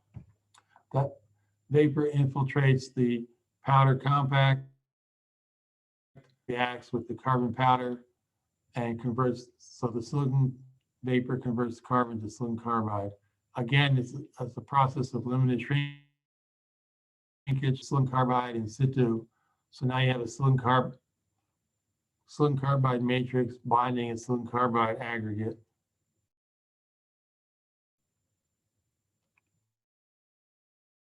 There's a few other methods of making silicon carbide materials. The first three I described are commonly used to make refractories. These are used to make more of a high performance technical ceramic. You would not usually use any of these to form a refractory because of the expense involved. But you can hot press silicon carbide. And we know that silicon carbide is covalently bonded. So you need a high hot pressing temperature and pressure to densify silicon carbide. When you have a covalently bonded material, the diffusion coefficients for the elements are quite low. So it has low atomic mobility or low atomic diffusion so you have to go to very high temperatures and high pressures to allow atomic diffusion to take place and densify the material. So hot press silicon carbide might be used for arm applications like that. Pyrolytic silicon carbide is vapor deposition from a gas that contains silicon and carbon. One example is methyl dichlorosilane. So this precursor is pit and it decomposes into silicon carbide. And it basically forms columns of silicon carbide on the surface. So it's anisotropic. Make silicon carbide fibers. So you pyrolyze fibers. These fibers have to have a polymer that can, again, contains silicon and carbon. Polycarbosilane is one such polymer. You spin fibers 10 to 20 microns in diameter. Then you pyrolyze them and form silicon carbide. And actually, these fibers have been worked on for the last 40 years, and pretty much they've been finally perfected, along with making silicon carbide fiber composites. So silicon carbide fibers, a company like General Electric has just made a product that's going to be used in airplane engines for the turbine blades. So it's taken a long time, almost 40 years, to perfect this, but that makes high technical ceramic. So the way the microstructure looks for these materials, this is a fire clay bonded silicon carbide. So you're putting silicon carbide particles in basically a matrix of clay. When you heat treat this, the silicon carbide surfaces oxidize. So the black represents the silicon carbide grains. The white ring around the grains is the SiO2 layer that forms during heat treatment or sintering. So now you have silicon carbide SiO2 layer, and that bonds very well to the clay matrix. So you have an aluminosilicate clay matrix bonded to the silica layers of the silicon carbide grains. That is what a fire clay bonded silicon carbide looks like. This is a photograph of the microstructure. The white angular shaped pieces are crushed silicon carbide. These kind of fuzzy areas are pores. You can see that they're out of focus, so they're three-dimensional. And then the lighter gray area between the silicon carbide particles is the clay matrix. There's a lot of porosity there. So here's a higher magnification. This is the silicon carbide. This is a pore. And then you can see and there's small particles of silicon carbide even dispersed in that. So that's a fire clay bonded silicon carbide. The nitride bonded material, you have silicon carbide grains and a silicon nitride matrix. So the black circles are the grains, and the lighter gray area is the matrix that you form by nitriding silicon metal. So this is that microstructure. Again, these bright angular shapes are the silicon carbide grains. The black would be porosity. And then you have your matrix of silicon nitride. Also dispersed in the matrix are fine particles of silicon carbide.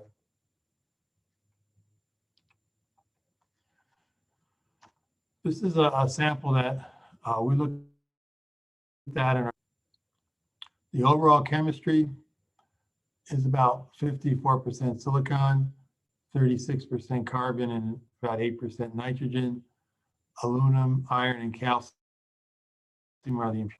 So this is a silicon nitride bonded silicon carbide.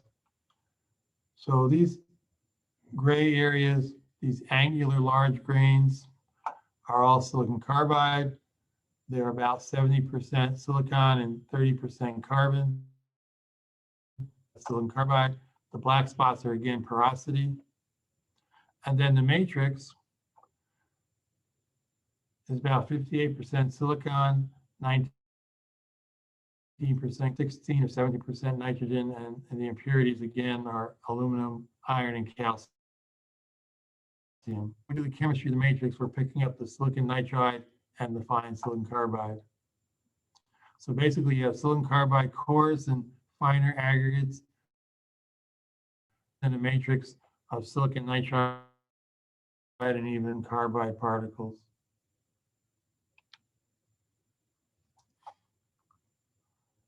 So if we map the different elements, silicon in blue here, the brighter the color, the more intensity, the more intense the color is, the higher the silicon concentration. So you can see that all the grains of silicon carbide are showing up rather bright. You can see the coarse grains, the fine grains. Very well here, but the red here is mapped for nitrogen. And you can see where there's an absence of red, where there's a large silicon carbide grain. You can see that the nitrogen is where it's combined with silicon to form the silicon nitride. And we also mapped one of the impurities, aluminum. You can also see it's concentrated in the matrix. This would be an outline of a coarse silicon carbide. Here's another coarse grain, and so on. So the nitrogen and aluminum are concentrated in the matrix. The reaction bonded material, you have silicon carbide grains in a silicon carbide matrix, but you also have some residual silicon metal. So the black circles are the silicon carbide. The gray area is the silicon carbide that we formed by reacting a silicon vapor with carbon. When you do that, you also end up with some unreacted silicon. So the small white circles are unreacted silicon.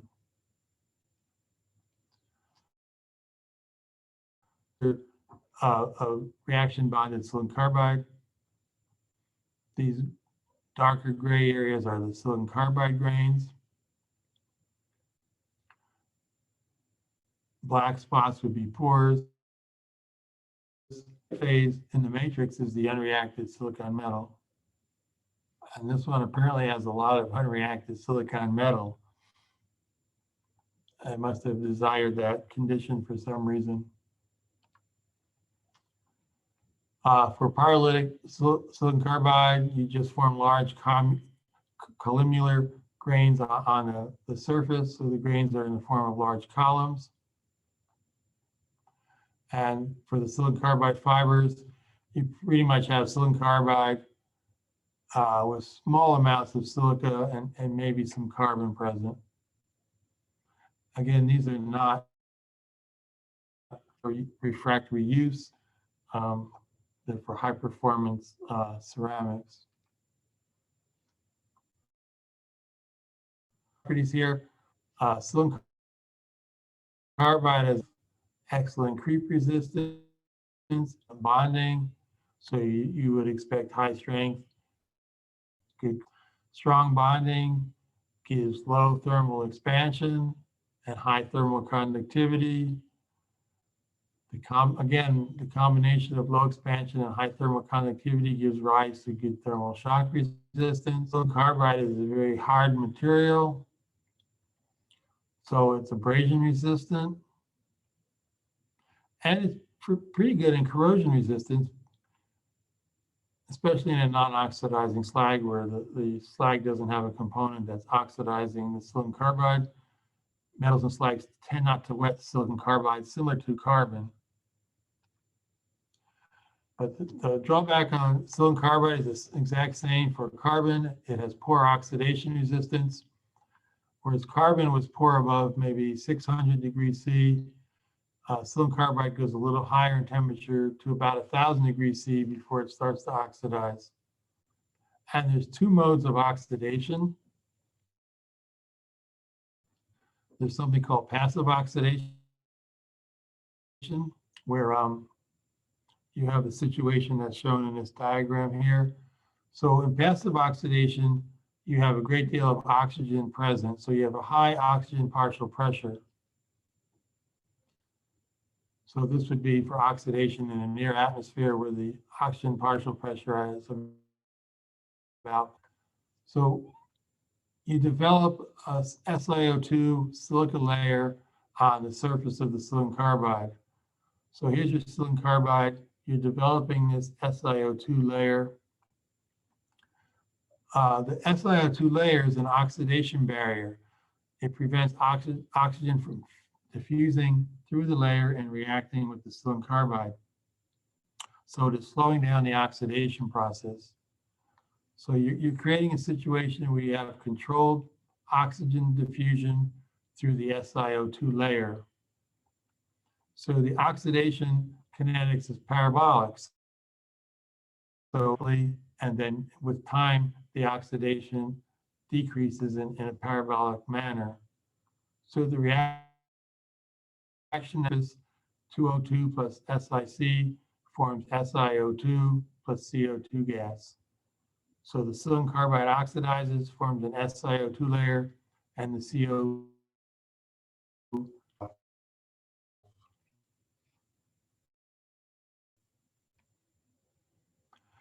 I mentioned there were two modes of oxidation. The other one is active oxidation. So you have a low oxygen partial pressure in this case. So it's a reducing atmosphere. So now you have an inadequate oxygen to form the SiO2 layer. So here's your silicon carbide, your interface between silicon carbide and the atmosphere is the small amount of oxygen that's present reacts with the silicon carbide. And now instead of forming SiO2, forms SiO gas and CO gas.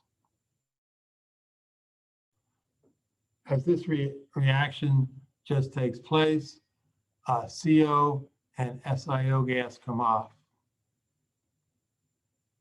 So it's O2 plus silicon carbide forming SiO gas and CO. So the oxidation just continues, silicon carbide is consumed.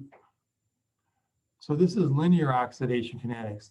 It continues at a constant rate until all the silicon carbide is consumed.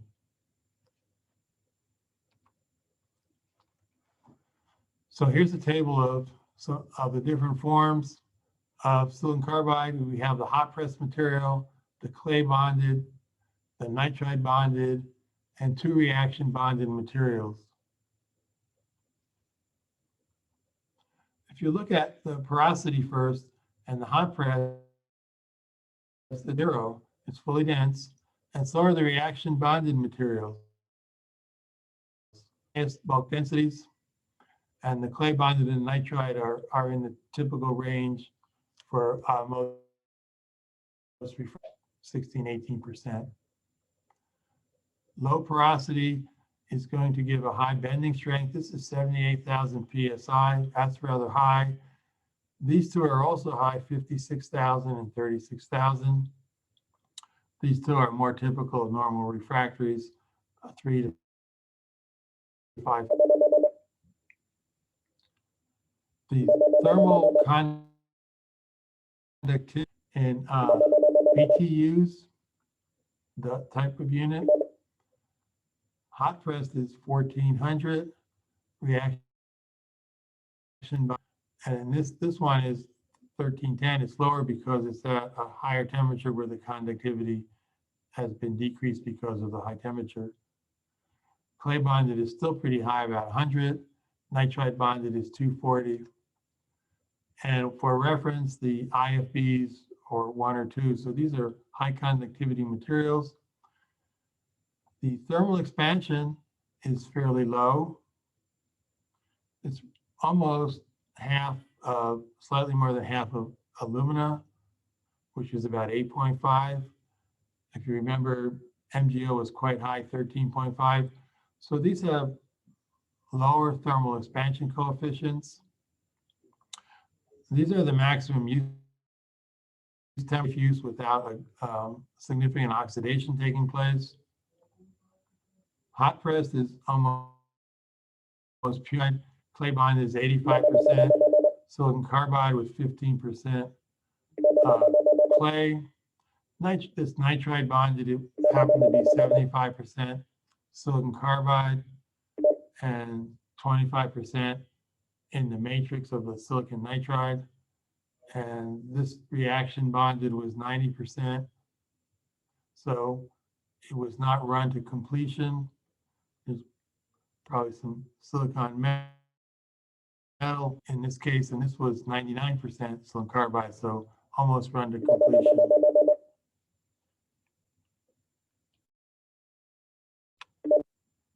Why my phone's ringing for some reason quite a bit here.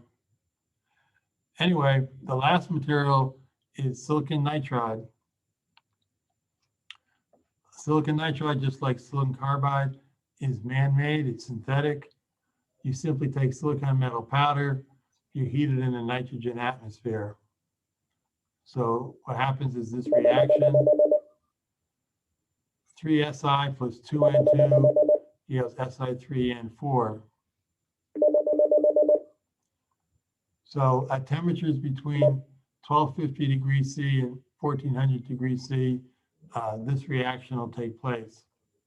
So you're simply nitriding silicon metal to form silicon nitride. For the phase relationships, the crystalline forms, alpha silicon nitride is a low temperature form.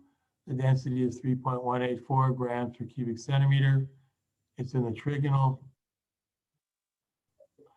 and that's at less than 1550 degrees C. You go above that temperature, above 1550 degrees C, you now have beta silicon nitride. It's the high temperature form. The density is 3.187 grams per cubic centimeter, and it's in the hexagonal crystal structure. So Si3N4 does not melt, just like silicon carbide or carbon. It sublimes or vaporizes above 1900 degrees C.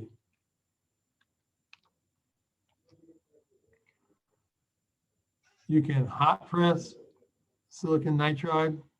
It's similar to silicon carbide in that it's strong covalent bonding, requires high temperatures and pressures to densify it because of the low atomic mobility, low atomic diffusion. You can enhance the sintering by adding a sintering aid, 5 weight percent MgO, or 5 weight percent Y2O3. They form some liquid phases to help in liquid phase sintering or densification. You can also do what's called hipping. So you're sintering at a high temperature with the pressure, but the applied pressure is not in a press uniaxially applied like in one direction. It's applied through a gas phase. So in hot pressing, you're forming simple shapes like a plate.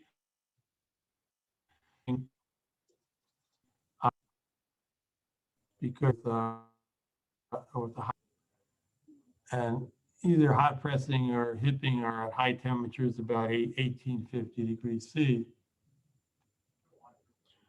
You can form reaction bonded silicon nitride. So you compact the silicon metal by a pressing operation. You can extrude it, you can slip cast it, however you form it. You just have active silicon metal. You heat that in a nitrogen atmosphere, so you nitride it. Heat treat it at a lower temperature, 1250 degrees C. So you nitride the surface of these silicon metal particles, basically form a porous skeleton of silicon nitride around these silicon particles. Once you form that skeleton in the basically 3 dimensions, you can heat it up to a much higher temperature, 1450 degrees C, above the melting point of silicon, and then you nitride it rather quickly, and you're nitriding the liquid silicon that's contained in the skeleton. This process, you also have limited shrinkage. So the size you start out with is what you end up with. For hot press, you're going to end up with 1 to 5 microns silicon nitride. So that's the grain diameter. If you add these sintering aids, you're going to have a grain boundary phase. If you add MgO, you're probably going to end up with the magnesium silicate glass in the grain boundaries. And that hurts somewhat the mechanical properties at high temperature. If you use Y2O3, a yttrium oxide, you're going to end up with a crystalline compound, SiYON. So this is a reaction bonded silicon nitride. If you have that type of material as opposed to a hot press material, this reaction bonded silicon nitride is going to have 10 to 20% porosity. This one's not going to have really any porosity, the hot press material. Here's a silicon nitride bonded material, reaction bonded silicon nitride, has 10 to 20% porosity. The black spots are the pores. The rest is a uniform structure of silicon nitride. You've completely nitrided all the silicon metal. So silicon nitride has basically the same trends and properties as silicon carbide. Is good hot strength, good. The reaction bonded or hot press has a crystal.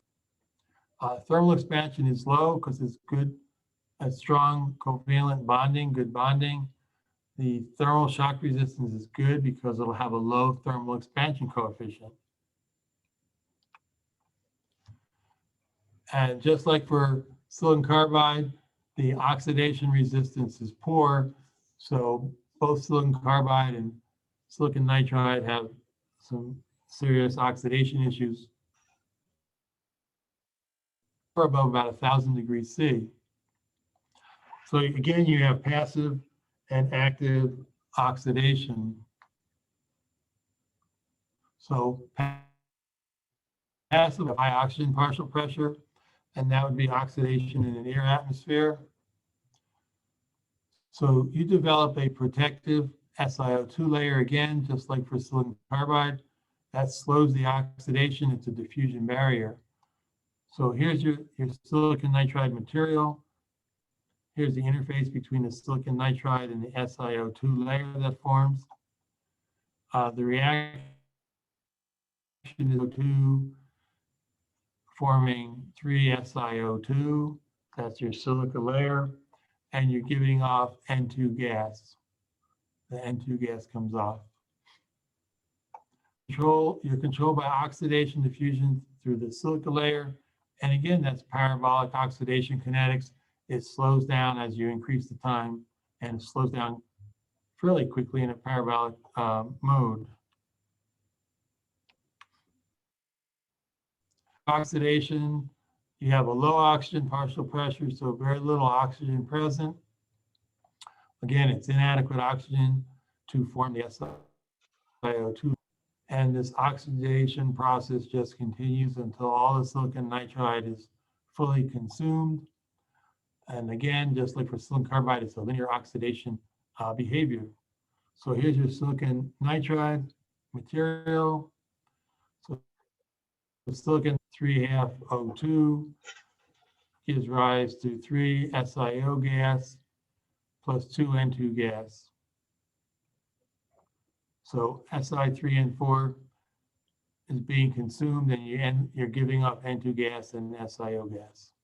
And that reaction takes place until all the silicon nitride is gone. So a few examples of this material. reaction bonded, and another reaction bonded.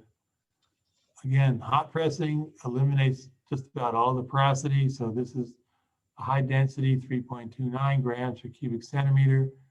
These two have 20 or 25% porosity and a lower density. The bending strength here for the hot press material is rather high, 120,000 PSI. And these are still rather high, about a factor of 10 higher than most refractories, 43,000 and 37,000. Thermal conductivities are not as high as silicon carbide, but they're still pretty high, 200, 70, and 70 in these units, the BTU-based units. Now, the thermal expansion is a little bit lower than silicon carbide. It's about 3 and 2.5. So it's got a low thermal expansion. These are the maximum use temperatures suggested by the manufacturers where oxidation becomes significant above these temperatures. They're all 99% silicon nitride. So that's carbon, silicon carbide, and silicon nitride. They're all, silicon nitride and silicon carbide are hard materials. So I thought I'd describe the abrasion resistance test here, and that's ASTM C704. So it determines the relative abrasion resistance of any refracting material at room temperature. If you test silicon carbide and silicon nitride, it's going to have good abrasion resistance. You simply measure the volume of material that's abraded away from a flat. So you're abrading at a right angle, and you're using abrading material. You're flowing it through a nozzle at a right angle. You're blasting the surface of the material with silicon carbide particles because silicon carbide is one of the harder refractory materials. So the abrasion resistance of a refractory material provides an indication of its suitability for service where abrasion or erosion is an important issue. Results obtained by this test method could be different than those obtained in service because obviously test conditions are different. This is a room temperature test, and it's using a silicon carbide abrasive material. In service, it may be at temperature, and it may be a different kind of abrasive material. You need a rectangular prism, and it's basically half of a 9-inch straight, 4.5 by 4.5 in cross section. A thickness of either 2.5 or 3 inches. A minimum thickness would probably be 1 inch. You can get away with a thin sample if it's an abrasion resistant material. If it's not abrasion resistance, you might need the full thickness, maybe 2 or 3 inches. There's an abrasion test machine, which I'll describe. Basically has a blast gun, and that gun has a nozzle. And the nozzle is a glass tubing. It has a 1/8 inch inner diameter. And that glass tubing actually erodes during each test because of the abrasive nature of silicon carbide. So that's replaced after. And you need a source for the refractories with the silicon carbide material, -20 mesh plus 70 mesh. So 20 mesh is 8 microns, 70 mesh is 212 microns. So when you do a sieve analysis on this material, 20% of the material is going to be retained on the number 30 sieve or microns, but microns, then 80% will be retained on the number 50 sieve. So that's greater than 300 microns, but less than 600. And just a trace above 850 and below 212. So there's a certain particle size distribution necessary for this test. There's some type of funnel arrangement to feed 1,000 grams of silicon carbide. And that's the amount of material that is used for one test. And that has to be run through the abrasion nozzle of the blast gun in about 450 seconds. The test chamber is sealed. You mount your test sample 8 inches from the end of the glass, and you need a digital manometer to measure the gas pressure in the chamber. This is an example of what this equipment looks like. This is right out of the A. This is your chamber where your sample sits. One is a manometer for checking the pressure inside the chamber. Two is a vent to vent the chamber. Three is the pressure gauge for the incoming air. The blast gun is right here. The nozzle is right in the test chamber. This is a funnel system to allow the silicon carbide grain to the, and there's a vacuum gauge because you're generating a vacuum. As this high pressure air goes through the blast nozzle, a vacuum pulls the silicon carbide grain into the gun. So one is the blast gun. Two is the air pressure regulator to control the air pressure in the gun. The glass tube is right here, connected to the nozzle of the blast gun. This looks like there's a ruler here. That's 8 inches from the tip of the nozzle to your sample. 4 is your sample, and then 5 is a jack stand to adjust the distance from the sample to the glass nozzle. Just depends on the position of this jack, depends on the thickness of the sample. So you place the 4.5 by 4.5 face of the sample at 90 degrees to the glass nozzle, and you have the surface of the refractory to be tested 8 inches from the tip of the nozzle. You run the test at 65 psi. The chamber pressure is at 1.25 inches of water. Feed 1,000 grams of silicon carbide through the funnels in about 450 seconds. And this test is calibrated with the plate glass. So this is the 4.5 inch dimension. And this piece of glass has been run through the test. And you can see the crater that develops in the center. This is where the silicon carbide is impacting the glass. And this glass standard, to be in spec for this test, it's usually a 10 cc loss. So a loss of 10 cubic centimeters, maybe plus or minus a half a centimeter, cubic centimeter. So the abrasion loss is calculated like this. A is the abrasion loss in cubic centimeters. B is the bulk density, grams per cubic centimeters. M1 is the weight of the sample before testing. M2 is the weight of the sample after testing. So that gives you how much material was lost. You have to measure the bulk density independently. Divide by the bulk density, you get the volume of material that's lost. So a typical test result would look like this. The 1/2 inch thick float glass standard was used, and it was 10.28 cc's of loss. So that's within the 10 plus or minus a half. And there were 4 samples. They were reheated at 110 degrees C to dry them out. This happened to be a diameter, a cylindrical sample. So it was about 4 inches in diameter and an inch thick. There's the initial weight. There's the final weight. You calculate a bulk density. And you use the equation on the previous slide, and you calculate the abrasion loss.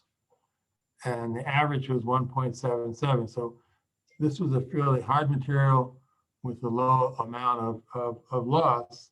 Recall the glass standard was about 10 cc's of loss. I mentioned passive and active oxidation for silicon carbide and silicon nitride. Well, there's a ASTM test, ACH63, which is the oxidation resistance test. And in that test, you determine the oxidation resistance of silicon carbide at an elevated temperature in an atmosphere. The oxidation, you can use this on silicon carbide also, doesn't matter. So again, steam is used to accelerate the oxidation process. As we discussed, the oxidation product is amorphous silica, SiO2. Could be cristobalite depending on the temperature you're running the test at. If you're running it at a high temperature, you might end up with cristobalite. So you're running this test in an oxidizing atmosphere. So you're going to end up with the SiO2 layer. Passive oxidation. The oxide formation is associated with the expansion of the sample and strength degradation. So as you go from silicon carbide to volume expansion, and that degrades the properties. This test is suitable for product development where you're trying to make a material that's oxidation resistant. Sample size is a quarter brick, and you're testing 3 samples. So a quarter brick is about 4.5 by 2.25 by 2.5. You need a furnace capable of reaching 1200 degrees C, and you need a source of steam. Pounds of steam per cubic foot of furnace volume per hour. So the setup that we use in our lab is we have it's a 1200 degrees C to run the test where the samples are contained. And then we have a secondary furnace that we feed water into it. It forms steam and that's to the furnace where the test samples are. And you simply calculate the volume of the furnace and make sure you have the right amount of water going through your preheat. You measure and weigh each sample before testing. And you have a choice of temperatures here, 800, 900, 1,000, 1,100, or 1,200. So the higher the temperature, the more severe the. This test is run for a long time, 500 hours. Pick a temperature, run it for 500 hours under steam for the length of time you win after testing. You want to see if it has changed in size or picked up weight. You can get a percent volume change. Again, the same formula that we've seen before, the final volume minus the initial volume divided by the initial volume times 100 is your volume change. And the report, it's partially based on a numerical result and partially based on a visual result. So this is a quarter brick that was subjected to this test for 500 hours. And I cracked and actually broke into 2 pieces. So this one is severely oxidized. And this is what a test would look like. These shapes were probably irregular, or maybe they were not, but we modified this test to use a ASTM C20 test, which is like the C832 test for determining volume. It's just a variation of C832, which we described a few days ago. So we're measuring a dried length, a dried weight, and in this case, a suspended weight and a saturated weight to get the volume and the porosity. So we measure a length, a weight, a suspended weight, and a saturated weight. We get the initial volume, the open porosity content, and the initial bulk density. There were 3 groups of 3 measured here. So these were 3 samples and another group of 3 samples and I've taken away the sample ID. So this was run 500 hours at 1,000 degrees C. Again, measure the length, weight, the suspended weight, the saturated weight. You calculate a volume, calculate the porosity, calculate the bulk density, and then you can calculate a change in the length, a change in the weight, or a change in the volume. And looking at these, the last sample here has 3 samples, 1, 2, and 3. You can see the length change was basically 0. It picked up a small amount of weight, and the volume change is basically 0. So this one only slightly oxidized. But the first sample here, and the group of 3 here, 1, 2, and 3, it had a length change, 0.6 to 1.3, had a weight change, and gained over 2.4, 2.8, 2.8. So it gained weight, and it increased in volume roughly about 3%. So this one did not do as well in the oxidation test. This one looks intermediate. So that is the oxidation resistance test. And that's the last slide today. Are there any questions on carbon, silicon carbide, silicon nitride, or any of these test methods? Okay. The first lecture is on composite refractories, and those are made, composites are made for a special application, which is usually a very severe application. So you're making a composite material to really improve the properties for a severe application conditions. And then the special refractories are zirconia based, and then the fusion cast materials.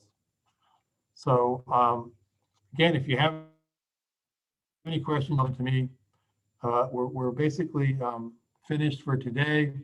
And thank you again for your attention, and we'll see you tomorrow at 11 o'clock. Thank you.